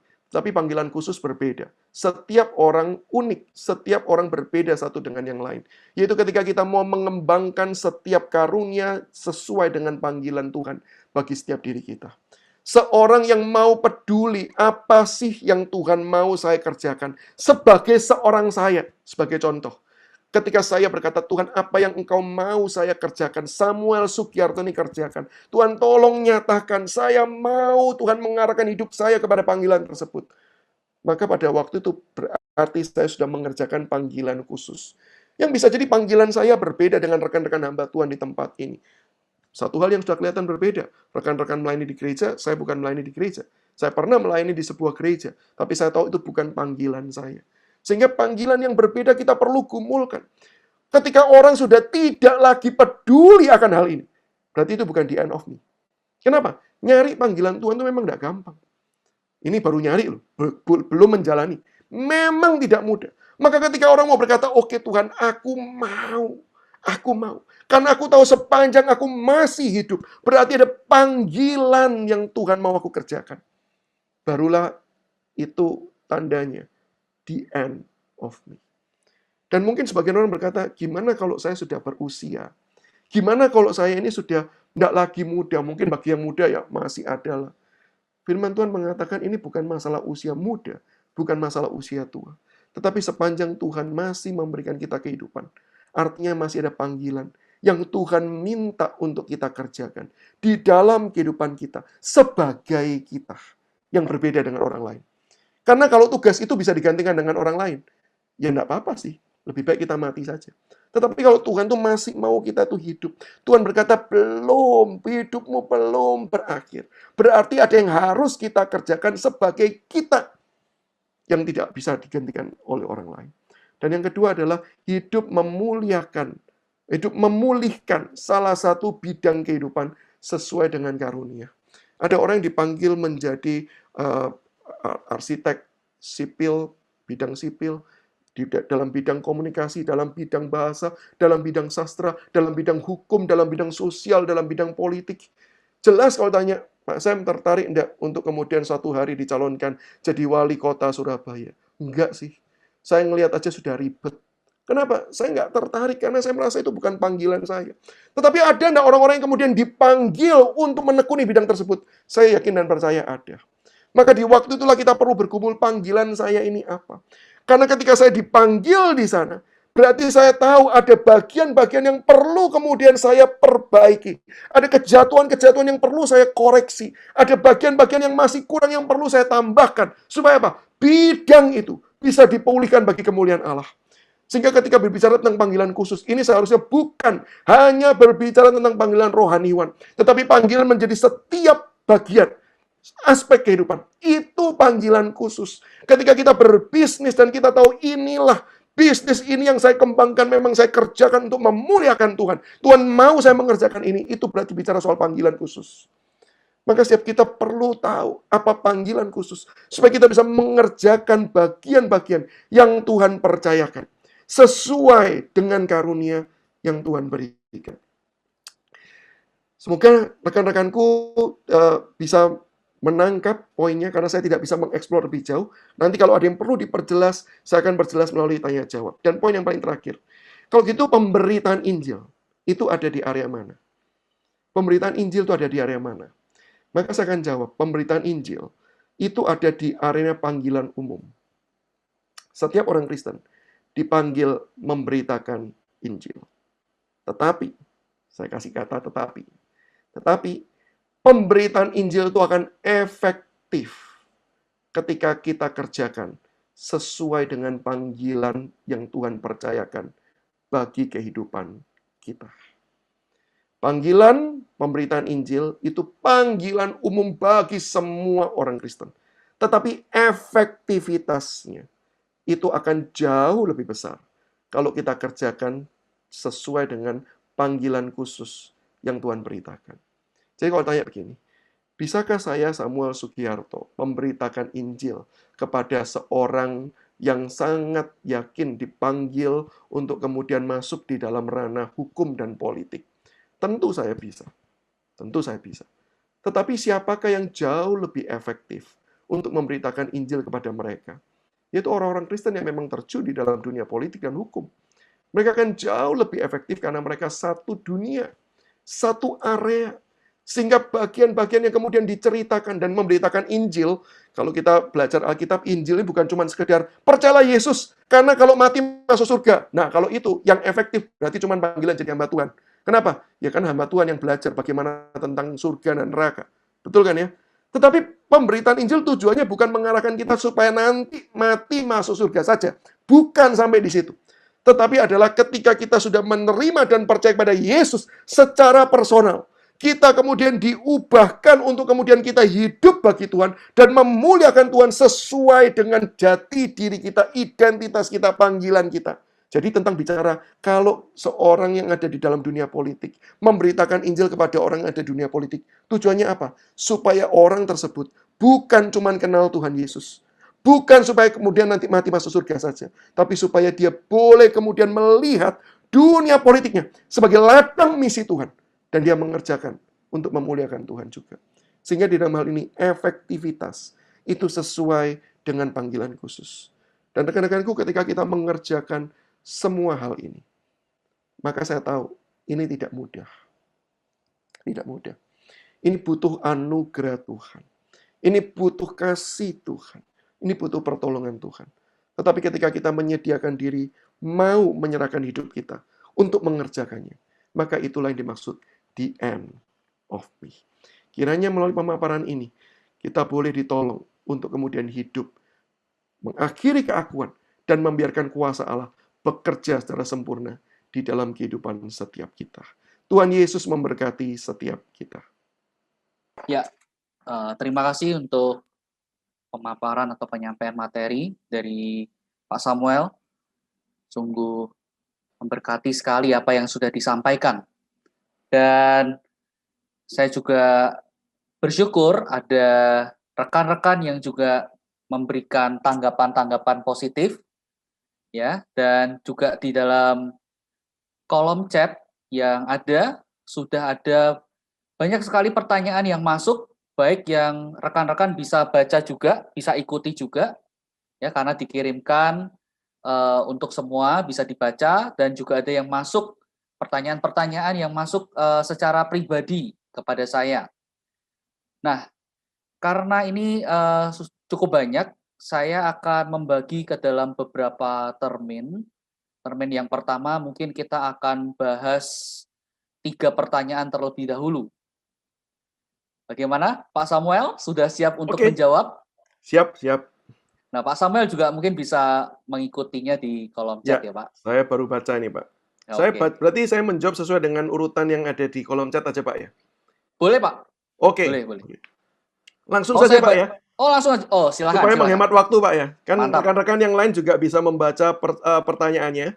Jadi Ya. ini yang ditanyakan oleh Ibu Erni, ya. Jadi terkait, saya langsung pada poinnya aja, ya. Yang saya ingin tanyakan dalam The End of Me, apakah kerendahan hati berperan penting dalam prosesnya? Maka saya percaya begini, kerendahan hati itu adalah hasil atau buah. Kerendahan hati itu tidak bisa kita upayakan. Pada dasarnya kita tuh tidak ingin rendah hati. Karena itulah natur ketika kita sudah jatuh dalam dosa. Dan itu yang memang ditawarkan si ular, dalam arti ini setan ya, kepada Adam dan Hawa ketika dalam kitab Kejadian. Yaitu apa? Kamu bisa menjadi seperti Tuhan. Jadi memang kerendahan hati itu bukan natur kita sebagai manusia berdosa. Sehingga kerendahan hati itu adalah hasil. Hasil dari apa? Hasil dari pekerjaan Tuhan. Di mana kemudian Tuhan itu memproses kita demikian rupa, dan kemudian kita itu mau menyediakan diri untuk taat, ditopang oleh anugerahnya. Maka pada waktu kemudian kita hidup di dalam pekerjaan Tuhan yang luar biasa itu. Hasilnya adalah kita rendah hati. Dan biasanya kerendahan hati itu tidak disadari oleh orang yang rendah hati.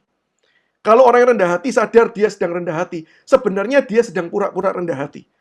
Atau dengan kata lain, dia pakai topeng kerendahan hatinya untuk kemudian menunjukkan pada orang bahwa dia rendah hati. Padahal sebenarnya itu bukan kerendahan hati. Jadi sebenarnya kerendahan hati itu sebuah hasil, bukan upaya kita. Kalau tanya apakah itu penting untuk proses, nah maka dugaan saya begini. Yang diperlukan di dalam proses adalah kerendahan hati untuk mau diajar dan mau taat. Iya, betul. Kita menyediakan diri kita untuk kemudian Tuhan, ini hidup saya, proseslah. Betul, kalau yang dimaksud kerendahan hati adalah itu ya. Itu sangat diperlukan. Kesediaan diri untuk membiarkan Tuhan diproses. Dan rekan-rekanku, doa seperti ini doa yang sebenarnya Tuhan tuh pasti jawab. Tapi doa seperti ini doa yang mengerikan. Kenapa mengerikan? Karena begitu kita katakan Tuhan, lakukan apapun untuk mengubahkan hidup saya. Tuhan tuh mungkin akan tanya dulu sama kita, Cius, yakin? Lakukan semuanya? Apapun boleh gitu ya. Karena bisa jadi ada hal yang mungkin kita tidak duga. Karena kadang-kadang orang berkata, Tuhan, apalagi kalau dalam momen-momen kakak, apapun Tuhan kerjakan dalam hidupku. Itu kadang-kadang terbawa dalam emosi. Atau yang kedua adalah kita tuh punya bayangan. Kalau Tuhan bentuk, itu nanti ya dipanggil jadi hamba Tuhan. Masuk ke seminari. Itu loh, mirip-mirip Ko Ongki, ya, mirip-mirip Ko Sam. Nanti, kalau gitu mah aku juga oke-oke aja. Nah, kalau bayangan kita itu dalam hati Tuhan, dalam bayangan Tuhan gini, nggak cuman itu lagi. Aku nggak mau panggil kamu jadi hamba Tuhan, tapi aku akan proses dengan cara yang lain. Dan bisa jadi kita syok-syok terhadap apa yang Tuhan kerjakan. Maka benar-benar kita harus berkata, Tuhan, saya kalau doa, ini kalau saya jawaban pribadi aja ya. Kalau saya doa tuh saya doa gini. Tuhan, saya takut untuk ngomong, saya serahkan semuanya. Minta Tuhan proses. Tapi Tuhan tolong saya. Orang yang penakut ini. Itu doa saya. Saya tuh berkali-kali ya mendengar, mungkin rekan-rekan alumni saya juga mendengar beberapa rekan itu ditinggal mati istri.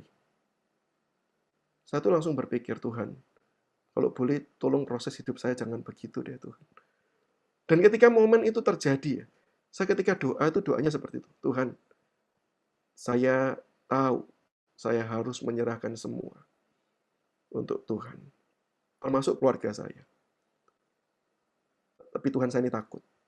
Maka Tuhan tolong saya, orang yang takut ini. Tapi saya mau Tuhan, Engkau proses saya. Jadi, tidak mudah. Tetapi saya yakin dan percaya, kalaupun Tuhan mengizinkan hal buruk terjadi, menimpa kehidupan kita, ketika kita sudah berdoa seperti itu, maka kita harus membacanya sebagai, ini jalan Tuhan untuk memproses kita. Ini cara Tuhan untuk memproses hidup kita. Nah, itu untuk jawaban yang pertama ya. Lalu untuk Thank you, Pak. Oke. Silakan. Untuk jawaban yang kedua ya. Posisi kehendak bebas, bagaimana posisi kehendak bebas di sini, Pak Sam?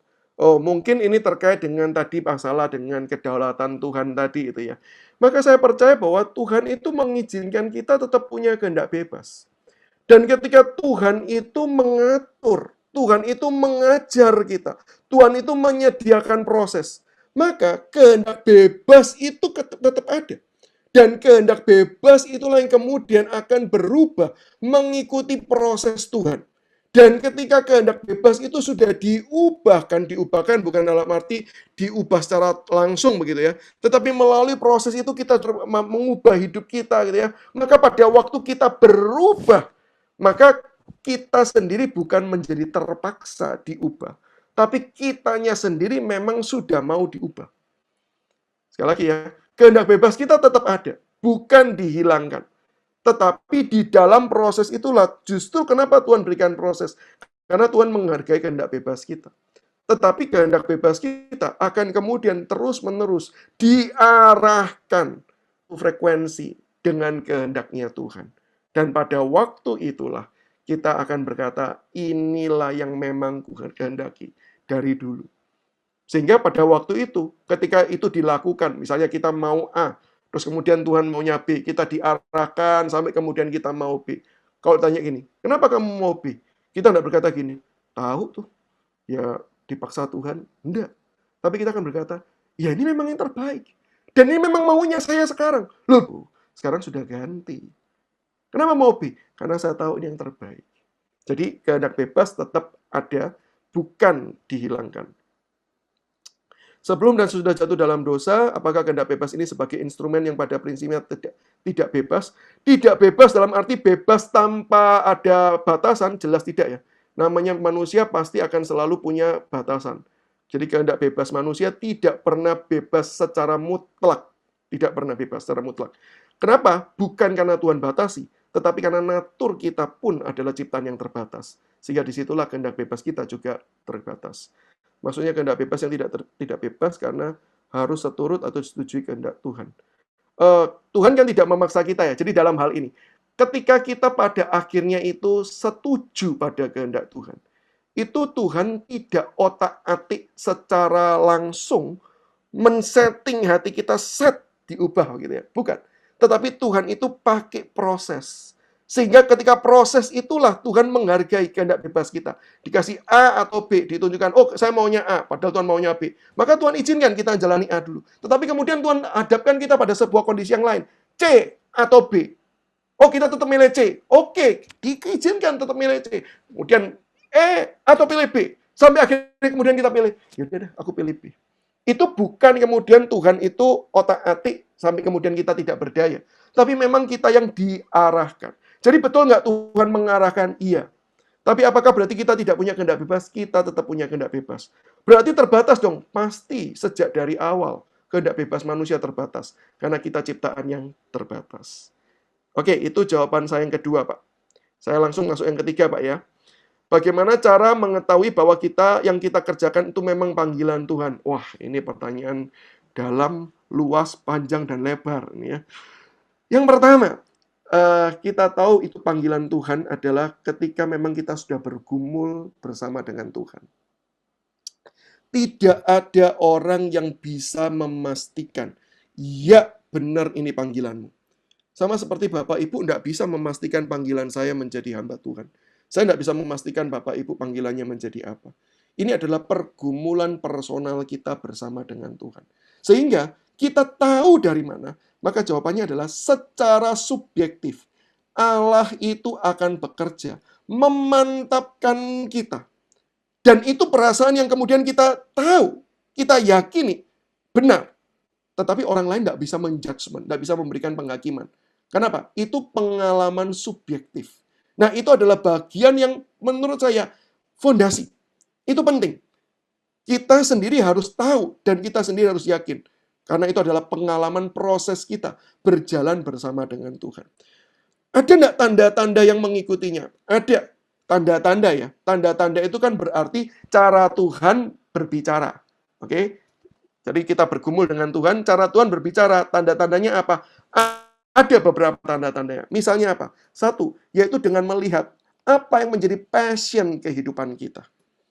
Passion ini bukan cuma sekedar sebuah keinginan pengen tahu. Karena kalau cuma didefinisikan pengen tahu, kita tuh pengen tahu banyak hal. Apalagi sekarang di dalam dunia yang serba kepo, semua orang tuh suka kepo. Nah, apakah kepo sama dengan panggilan? Enggak. Kepo itu enggak memastikan kita panggilannya apa. Enggak. Ya mungkin kalau kita adalah suka kepo, mungkin adalah ya kita dipanggil jadi wartawan yang suka memberitakan gosip-gosip gitu kan ya. Nggak ada hubungannya juga dengan itu ya. Jadi kepo tidak memastikan apapun. Okay? Tapi yang dimaksudkan passion adalah begini, yaitu sebuah semangat yang menggelora besar untuk kemudian kita itu memperbaiki satu hal yang kita tahu itu lemah, cacat, kurang. Saya ulangi ya. Sebuah hasrat yang begitu menggelora, yang mendorong setiap kita untuk kemudian kita itu menyelesaikan, mentuntaskan, menjawab kebutuhan, mengatasi kekurangan dan kelemahan, memberikan akan jawaban yang dibutuhkan dalam bidang tertentu. Nah, itu adalah passion. Itu adalah passion. Maka passion itu sangat terkait dengan kepekaan kita melihat apa yang lemah dan kurang di dalam bidang tertentu. Kalau orang yang bukan passion-nya itu seni, sebut saja spesifik, seni lukis, maka dia lihat lukisan biasa, dia bisa katakan itu bagus. Tapi yang orang yang passion-nya di dalam seni lukis, dia bisa tahu, lukisan ini kurang ini, lukisan ini kurang ini. Dan bahkan dia tuh pingin tuh mengerjakan yang lebih, yang lebih, yang lebih. Dia akan rela bayar harga, dia akan rela untuk melakukan segala hal, untuk kemudian bisa memperbaiki hal tersebut. Nah, itu passion. Nah, biasanya yang passion itu adalah tanda Tuhan mengarahkan kepada bidang apa, panggilan apa yang Tuhan ingin kita kerjakan. Itu salah satu tandanya. Oke, jadi bisa melalui passion. Dan juga yang terkait dengan adanya kebutuhan untuk kemudian kita jawab. Tanda-tanda yang lain apa? Tanda-tanda yang lain adalah juga apa yang kita tuh miliki. Karunia-karunia apa yang kita tuh miliki. Karena saya yakin dan percaya kalau Tuhan itu memanggil kita, maka Tuhan akan memberikan kepada kita karunia. Nah, cuman saya perlu garis bawahi ini. Karunia itu bisa diberikan langsung dari awal, sejak lahir. Jadi bawaan. Tapi juga bisa ditambahkan kemudian. Jadi dalam hal ini jangan menutupi bahwa, oh karena saya nggak punya bakat ini sejak lahir, maka kemudian ini bukan panggilan saya. Enggak. Bisa jadi kita belum tahu di awal. Walaupun itu sudah ada, bisa jadi nggak tahu. Tetapi satu hal yang pasti prinsipnya, kalau Tuhan panggil kita, Tuhan pasti tambahkan karunia untuk kita mengerjakan panggilan tersebut.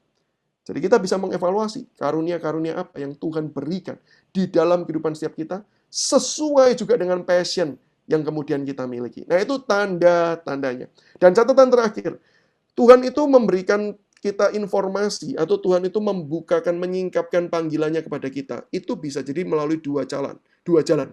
Yang pertama, Tuhan itu bisa singkapkan tuh langsung, seketika. Tapi Tuhan juga bisa pakai proses. Di dalam hidup saya, Tuhan panggil saya menjadi hamba Tuhan, itu panggilannya langsung, cepat. Sejak kelas 6 SD, saya bertobat, saya terima Yesus, saya tahu saya dipanggil menjadi hamba Tuhan. Itu jelas. Dari dulu sampai sekarang saya tidak meragukan akan panggilan itu. Tetapi panggilan Tuhan di dalam bidang apa? Nah, ini proses. Saya awalnya juga nggak tahu. Karena saya dulu bertumbuh di gereja, ya bayangan saya akan mati di gereja, sebagai hamba Tuhan gereja. Titik, itu saja. Tetapi saya nggak tahu, prosesnya akan mengarahkan kemana, saya nggak tahu. Dan itu Tuhan singkapkan satu demi satu. Jadi di dalam hal ini, ketika kita menggumulkan panggilan hidup, jangan mematok kalau Tuhan panggil harus dibukakan sekarang, titik. Tuhan mau saya jadi apa, seperti apa modelnya, tinggal di mana, enggak. Itu bukan cara kerja Tuhan. Ada yang dipanggil secara langsung, disingkapkan secara langsung, maksud saya, tapi ada juga yang disingkapkan pelan demi pelan. Maka yang paling diperlukan di dalam mencari tahu panggilan ini adalah proses berjalan bersama dengan Tuhan. Itu poin penekanannya. Oke, Pak Ongki, itu 3 pertanyaan, Pak. Ya, terima kasih Pak Sam. Dan saya ingin memberikan waktu dalam bahasa Kazakhstannya itu ambekan dulu buat Pak Sam ya. Karena sudah menjawab 3 pertanyaan dengan begitu semangat berapi-api. Nah, saya akan membacakan satu pertanyaan, ya kita masuk ke termin yang berikutnya, yang masuk secara jalur pribadi ya, tidak secara chat yang dibaca everyone. Nah, pertanyaannya berbunyi seperti ini. Pak Samuel, saya cukup terguncang dengan apa yang terjadi ya seorang dengan skandal apologis ya yang terkenal belakangan ini. Saya jadi bertanya-tanya, apabila seorang yang sangat mengerti Alkitab bisa memiliki double life, lalu apakah double life atau tension itu yang saya sedang jalani ini masih ada harapan? Bagaimana bila suatu hari orang tahu sisi lain diri saya? Apa saya bisa berargumen saya masih dalam proses? Ini pertanyaan yang masuk secara pribadi, nanti Pak Samuel bisa melanjutkan di pertanyaan yang berikutnya ya. Oke, terima kasih untuk pertanyaannya ya. Saya harus menjawabnya demikian ya. Hidup dengan double life itu beda dengan hidup dengan tension ya. Kalau sudah double life itu artinya ya memang sebenarnya sudah nggak rohani sama sekali sih. Begitu ya. Ini terlepas dari ngomongin siapa loh ya. Saya nggak ngomong tokoh siapa ya. Saya cuma mengatakan kategorinya kalau orang itu sudah punya kehidupan double life, jadi di atas mimbar dia oke gitu ya, di bawah mimbar dia nggak oke, maka sebenarnya dia sudah tidak lagi hidup dengan tension. Oke, kalau dia memang sudah menghidupi itu. Tetapi bisa jadi yang dimaksudkan double life adalah memang di dalam kehidupan kita tuh berkali-kali jatuh, bergumul. Tetapi sebenarnya kita tuh masih terus berjuang. Nah, itu yang saya maksudkan tension tadi. Jadi bukan double life ya. Kalau ditanya tension itu apa sih? Keinginan kita jelas mengikut Tuhan. Tetapi prakteknya nggak konsisten. Nah, itu berarti bukan double life. Kita itu mau mengarahkan hidup kita ke sana terus-menerus. Tetapi kemudian kita tuh menyadari berkali-kali itu lemah. Berkali-kali kita tuh jatuh. Maka orang yang seperti ini tidak akan membiarkan kejatuhannya itu kemudian akan menjadi bagian yang integral di dalam kehidupannya.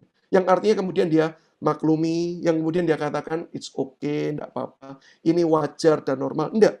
Orang seperti ini akan terus bergumul dan berkata, ini enggak beres, ini enggak normal, ini enggak wajar. Nah, kalau kita sudah di dalam posisi, kita itu bergumul, penuh tension, kita jatuh, dan suatu hari kejatuhan kita terbongkar. Apa yang harus kita lakukan? Ya mengaku salah. Mengaku salah, meminta pertolongan, berobat, gitu ya. Karena saya yakin dan percaya tidak ada satu orang pun yang diciptakan untuk kemudian bisa menolong dirinya sendiri. Apalagi kalau sampai peristiwanya itu adalah sebuah dosa yang memang mengikat erat kehidupan kita. Berarti itu titik rawan kehidupan kita. Berarti untuk titik rawan, saya berani yakin, kita tidak pernah bisa selesaikan itu sendiri. Doa pengakuan dosa, mau puasa 7 hari, 7 malam, saya nggak yakin itu menolong. Maka yang perlu kita lakukan adalah mencari partner untuk menolong setiap kita. Karena Alkitab mengajarkan kita ini tubuh Yesus Kristus. Kita ini satu kesatuan yang harusnya saling menolong satu dengan yang lain. Maka kalau kita sudah mempunyai titik-titik rawan yang kita tahu, kita lemah, maka saran saya adalah mari kita mencari rekan yang bisa menolong. Dan dalam hal ini maka ini saya katakan, kadang-kadang bukan orang tuh tidak mau. Cuman kadang-kadang karena dosa sistemik tadi itu loh. Yang membuat kita tuh nyari rekan tuh kan juga takut loh. Nyari rekan yang kemudian dapatannya ember gitu kan ya. Cerita satu ya, tolong ya jangan cerita ya, doakan pribadi dan tolong saya. Oh tenang, saya tidak ceritakan pada orang lain gitu ya. Tapi nanti masuk warta gereja gitu kan ya. Nah ini kan jadi celaka gitu loh. Kita juga merasa, aduh, ngapain cerita sama orang? Akhirnya kita pakai topeng. Akhirnya kita merasa bahwa, ya sudahlah, saya jalani sendiri aja. Kalau jatuh, ya sudah, itu urusan saya. Nah, sebenarnya itulah yang harus kita berantas. Panggilan gereja secara komunal adalah membuat semangat atmosfer hidup bukan judgmental, bukan kemudian mentolerir dosa, tetapi menegur sambil mengasihi. Menegur dan menerima. Menegur dan memulihkan. Nah, kalau kita punya rekan kerja atau partner yang seperti itu, maka saya katakan itu anugerah Tuhan yang besar. Itu anugerah Tuhan yang besar. Dan itulah yang akan menolong kita untuk kemudian bangkit dan kemudian mengalami pemulihan yang datangnya dari Tuhan. Maka saya sangat menyarankan kita cari partner untuk hal-hal tertentu yang kita tahu ini sudah diperjuangkan dengan cara apapun. Baca Alkitab, ikut kegiatan rohani, kemudian doa, puasa, kemudian apapun sampai kemudian menyiksa diri, asketisme gitu ya. Misalnya kita melakukan begitu, tapi tetap saja jalan.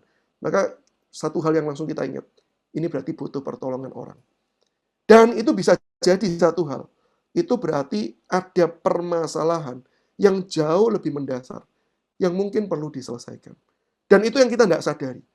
Yang mungkin kita lihat adalah simptomnya, permukaannya. Tapi dengan kita cerita pada orang, dengan kita minta pertolongan, maka kemudian kita itu bisa ditolong untuk menemukan akarnya ini apa. Seperti yang tadi saya katakan, Tuhan tuh mau bekerja itu memulihkan sampai akarnya. Tidak cuma di permukaan. Nah ini bisa jadi melalui pertolongan konseling. Jadi yang ke konseling itu siapa? Bukan orang-orang yang sebenarnya sudah di end, tidak ada solusi baru konseling ya. Banyak orang yang kalau cari pendeta itu kan sudah, masalahnya sudah titik terakhir, cuman minta restu gitu kan ya. Pak, saya mau cerai. Kapan? Besok. Lah ngapain ngomong sekarang gitu ya.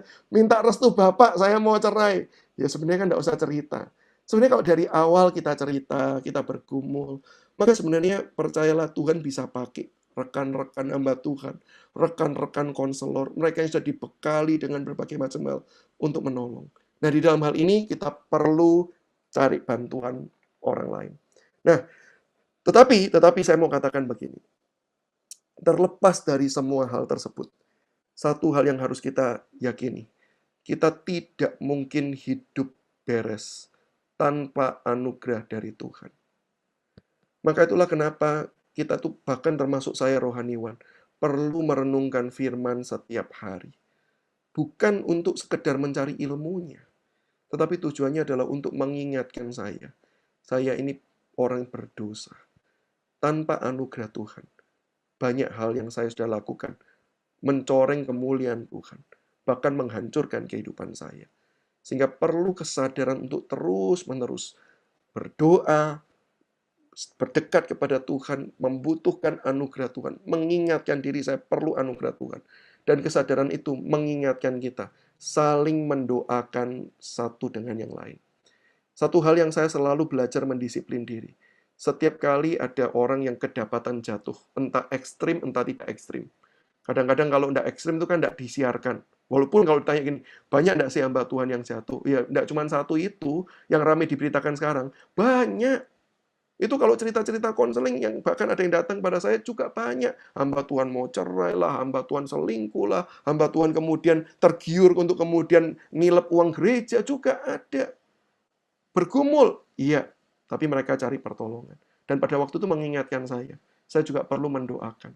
Bisa jadi itu bukan titik rawan saya, sehingga saya nggak bisa paham betapa kerasnya rekan saya itu berjuang, betapa kerasnya rekan saya itu berusaha.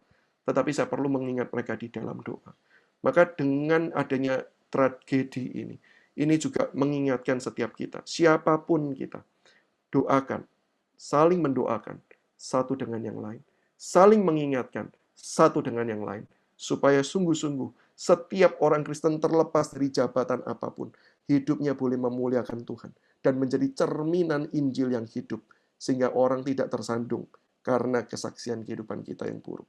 Nah, itu komentar saya terkait dengan topik ini. Oke, saya lanjutkan Pak ya. Ini ada sebuah pertanyaan praktis sih Pak. Bagaimana menjelaskan kepada orang tua bahwa kita tuh perlu mengerjakan panggilan Tuhan. Jadi begini, satu, saya tetap selalu membuka diri saya dan mengingatkan orang-orang yang konseling kepada saya. Saya berkata bahwa orang tua itu adalah wakil Tuhan. Terlepas mereka gagal atau tidak gagal melakukan panggilan Tuhan sebagai orang tua. Jadi, yang pertama jelas bukan mengkonfrontasi. Oke, jelas bukan mengkonfrontasi. Tetapi yang perlu saya lakukan, ini kalau bicara tahapnya dari awal loh ya, ini bukan sudah berpuluh-puluh tahun, tapi dari awal. Maka ketika saya mendengar masukan-masukan dari orang tua, yang perlu saya lakukan adalah saya memikirkan dan saya menggumulkan kembali. Karena saya yakin dan percaya orang tua itu ada hikmatnya. Orang tua bisa jadi dipakai Tuhan untuk menyuarakan suara-suara tertentu, panggilan-panggilan tertentu. Walaupun saya tetap membuka ruang orang tua bisa salah. Maka yang saya lakukan adalah saya dengarkan dan saya gumulkan ulang. Oke, jadi saya nggak cepat-cepat mengambil keputusan. Sambil saya menggumulkan ulang, saya terus-menerus mencoba untuk menggali apakah itu panggilan Tuhan enggak. Dengan cara ini karunia saya bukan. Kalau karunia terus dikembangkan. Dengan mengembangkan kan belum tentu langsung terjun dalam bidang panggilan tersebut. Jadi ya saya terus saja kembangkan tersebut, karunia-karunia tersebut. Entahkah nanti Tuhan pakai dalam bidang tersebut, entahkah dipakai dalam bidang yang lain, terserah Tuhan. Tapi tugas saya adalah mengembangkan setiap karunia yang ada, sambil menggumulkan hal tersebut. Tetapi kalau memang sampai satu titik kita yakin, ini panggilan Tuhan, konfirmasinya jelas. Banyak orang menyatakan kita sendiri punya pengalaman rohani bersama dengan Tuhan. Tapi orang tua kita itu kemudian masih berkeras hati. Maka di dalam bagian ini tugas kita adalah mendoakan supaya orang tua kita berubah. Ada banyak kasus doa itu juga Tuhan pakai untuk menjadi alat. Kita belajar berdoa, kita melihat Tuhan bekerja melalui doa-doa kita. Salah satunya juga kehidupan saya. Ketika saya akan bergumul pada satu hal, orang tua saya juga menentang dan melarang. Saya doakan. Sampai satu titik saya berkata sama Tuhan begini, "Udah Tuhan, saya sudah nggak tahan. Sudah 2 tahunan saya doakan. Sekarang waktunya saya untuk kemudian mengkonfrontasi." Maka kemudian saya setting Pada waktu makan pagi, duduk sama-sama, saya ngajak ngobrol orang tua saya. Dan yang mengejutkan, bayangan yang saya kira saya akan berdebat panjang dengan orang tua saya, justru nggak ada perdebatan. Orang tua saya cuma berkata begini, kalau itu panggilan Tuhan, kamu itu hamba Tuhan, lakukan. Itu ucapan yang nggak pernah diucapkan dulu. Nggak. Itu dulu nggak pernah diomongnya seperti itu. Tapi setelah saya doakan 2 tahun, saya kaget. Orang tua saya, kalimat pertama yang keluar adalah begitu. Kamu itu hamba Tuhan. Lakukan apa yang Tuhan mau dalam hidupmu. Ketika mendengar jawaban seperti itu ya, saya masuk kamar, saya berlutut, saya menangis. Seolah-olah Tuhan tuh kayak bikin humor dalam hidup saya. Seolah Tuhan tuh sampai gini loh, kamu sih Sam nggak percaya. Kalau kamu doakan, aku juga bekerja. Aku juga bekerja. Dan betul-betul Tuhan bekerja tuh saya tanya, kenapa kok Mama tiba-tiba berubah pikiran? Dan dia ceritakan, setahun sebelum saya ngomong lagi terkait dengan topik itu, Mama saya itu ngobrol dengan satu rekan yang lain, lalu diingatkan bahwa saya ini hamba Tuhan, saya harus mengerjakan panggilan Tuhan. Nggak ada konteks ngomong tentang saya, tiba-tiba orang tuh ngomong, Samuel tuh anakmu tuh loh hamba Tuhan. Dia harus melakukan apa yang Tuhan mau. Dan kalimat itu Mama saya simpan selama 1 tahun. Dan ketika saya ngomong di pagi itu, Tuhan mengingatkan kalimat itu. Dan kalimat itu yang keluar. Jadi rekan-rekanku selama 1-2 tahun saya berdoa. Tuhan itu bekerja. Tuhan bukan Tuhan yang tidak bekerja. Tuhan bekerja. Tuhan bisa mengubahkan. Apalagi kalau kita tahu orang tua kita adalah orang tua yang cinta Tuhan juga. Mereka yang bergumul. Kadang-kala mereka tahu panggilan kita itu bakal berat. Dan tidak ada orang tua tuh pingin anaknya itu berat. Susah hidupnya. Mungkin itulah yang membuat mereka mengasihi kita. Mereka berat untuk melepas kita hidup susah. Tetapi percayalah Tuhan akan menolong setiap kita. Dan kalau sampai sudah diperjuangkan, orang kalau tanya kan suka yang ekstrim tuh. Tetap Pak, ngotot. Apa yang harus saya lakukan? Maka di dalam hal ini, kalau memang panggilan itu jelas, kita sudah doakan, dan momennya memang tepat untuk kemudian kita mengerjakan panggilan tersebut. Maka saya katakan, firman Tuhan berkata, hormatilah orang tuamu di dalam Kristus. Kalau mereka sudah tidak menghargai lagi panggilan yang Kristus berikan, lakukan apa yang menjadi panggilan Kristus. Biarkan orang tua kita berproses dengan Tuhan sendiri. Bukan bagian kita. Biarkan orang tua kita berproses dengan Tuhan sendiri. Di saat saya mendapati ada banyak rekan di malam kesaksian, cerita. Awal mau masuk ke sekolah Alkitab, orang tuanya larang. Bahkan ketika masuk, orang tuanya usir. Tidak usah kamu pulang lagi. Tapi dia tahu itu panggilan Tuhan dan jelas. Dia masuk, dia belajar. Sebelum lulus, beberapa orang bersaksi. Orang tuanya datang. Dan mereka memberikan support. Dan mereka berkata, mulai sekarang kami support kamu. Kami dukung kamu. Ada rekan yang sampai lulus tidak disupport. Sudah sekian tahun di ladang. Orang tuanya baru datang dan berkata, sekarang aku mau support kamu. Aku tahu panggilan Tuhan. Berarti artinya apa? Yaitu urusan orang tua kita sama Tuhan. Bukan lagi bagian kita. Jadi saya percaya lakukan dulu proses kita. Tapi sampai titik terakhir, biarkan Tuhan yang bekerja. Oke. 2 pertanyaan terakhir, Pak. Oke, 2 pertanyaan terakhir. Ini sebentar ya. Bagaimana kita mengetahui bahwa Tuhan memanggil kita? Ini tadi sudah ya, jadi sekalian tadi saya sudah jawab.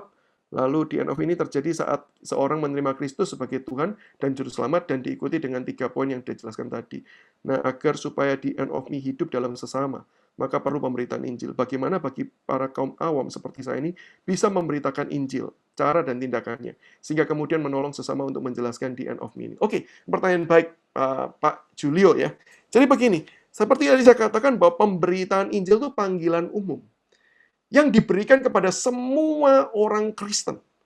Maka sebagai orang Kristen, kita perlu belajar memberitakan Injil. Itu pasti. Dan ini perlu belajar. Ini bukan sesuatu hal yang otomatis. Oke? Secara natur, kita beritaan Injil.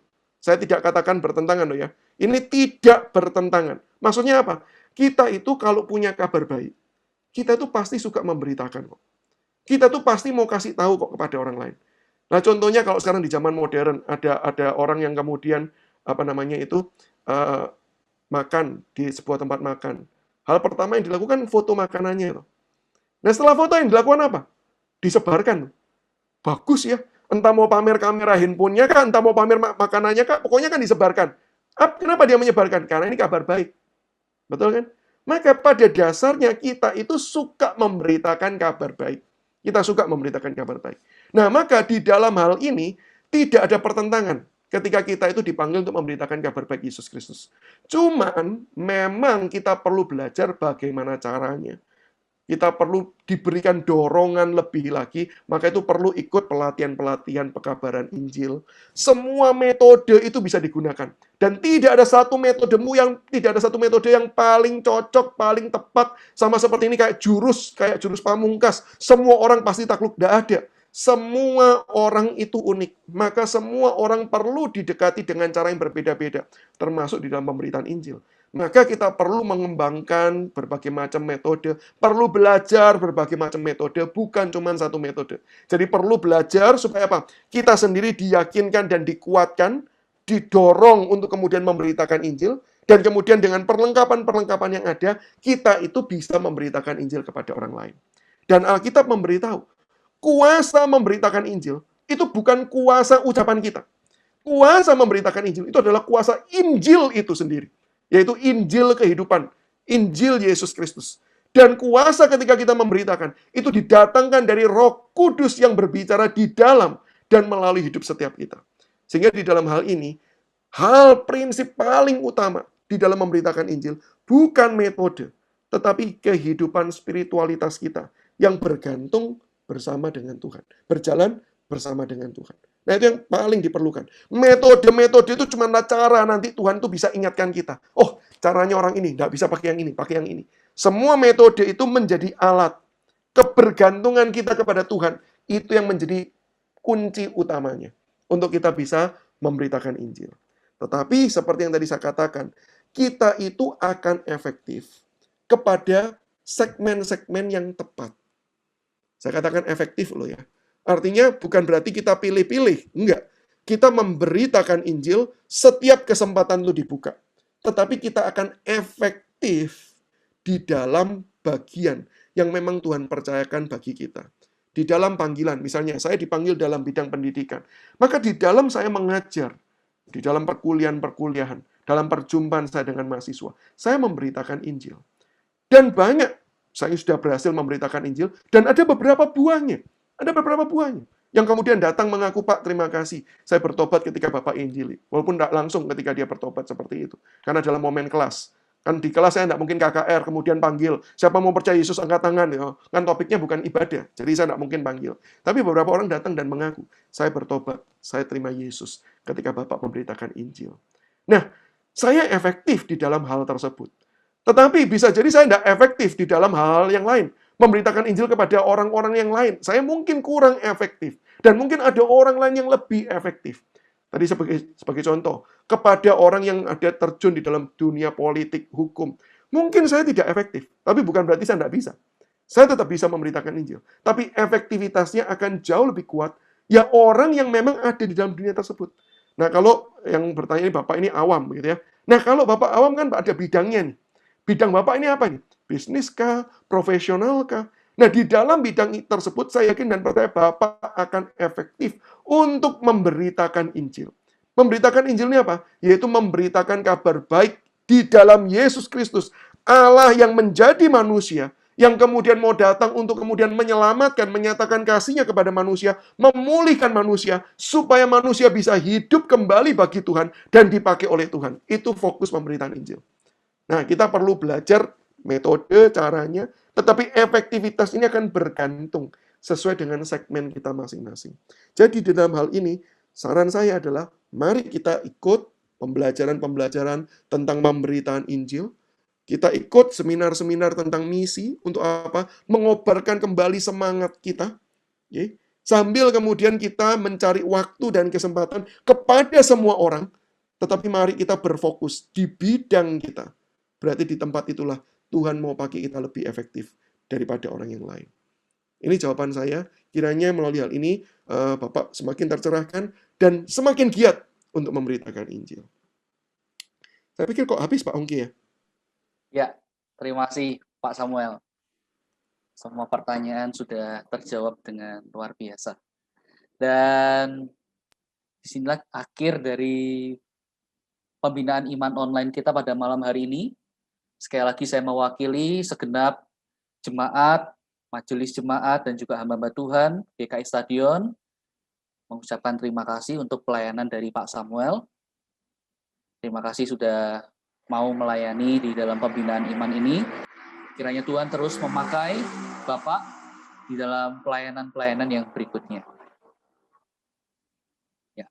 Dan saya juga mengucapkan terima kasih untuk rekan-rekan sekalian yang malam hari ini boleh join bersama dengan kami, baik jemaat GKI Stadion maupun teman-teman yang malam hari ini juga join, yang mungkin seperti tadi yang diungkapkan Pak Samuel, membaca promosi acara ini melalui Instagram dari Apologetika Indonesia ya. Senang bisa berjumpa dengan rekan-rekan sekalian. Nah, akhir kata, sekali lagi saya mengucapkan terima kasih untuk Pak Samuel dan juga rekan-rekan yang lain. Dan kita akan menutup doa.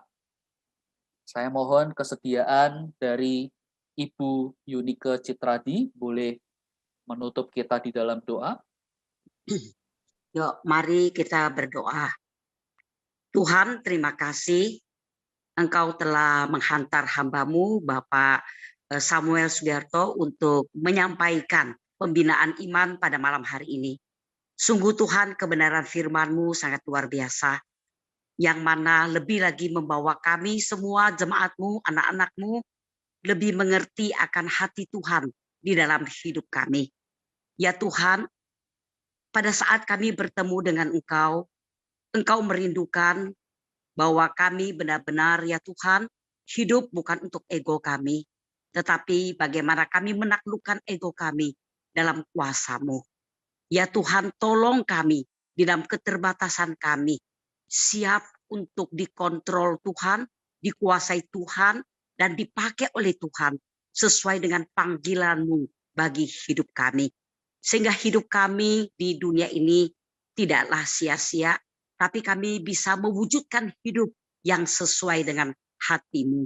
Dan kami bisa benar-benar hidup di dunia ini hanya untuk kemuliaan Tuhan, sebagaimana Tuhan menciptakan kami dengan tujuan yang jelas adalah untuk kemuliaan Tuhan.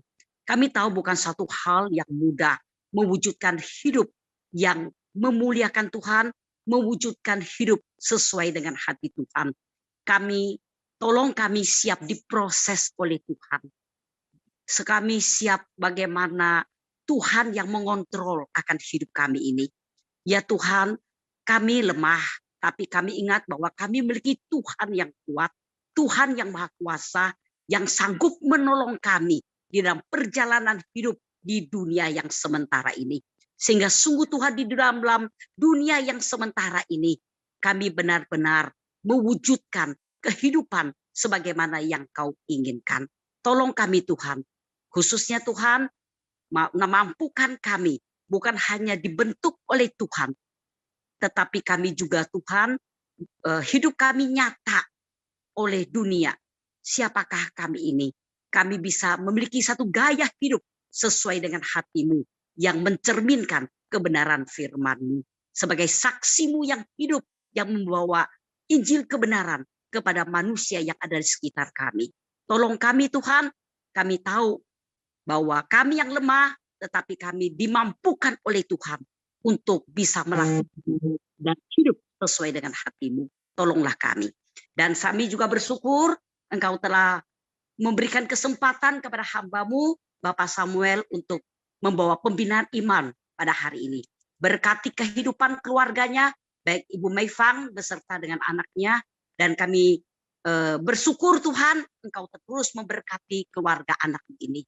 Dan kami terus juga menyerahkan seluruh pelayanan daripada hamba-Mu ini beserta istri dan keluarganya. Engkau terus memakai mereka bagi kemuliaan-Mu. Terima kasih semua ini Tuhan. Di dalam nama Tuhan Yesus kami berdoa. Amin. Ya, terima kasih Ibu Yunike. Selamat malam rekan-rekan. Sekali lagi bisa join untuk bulan depan.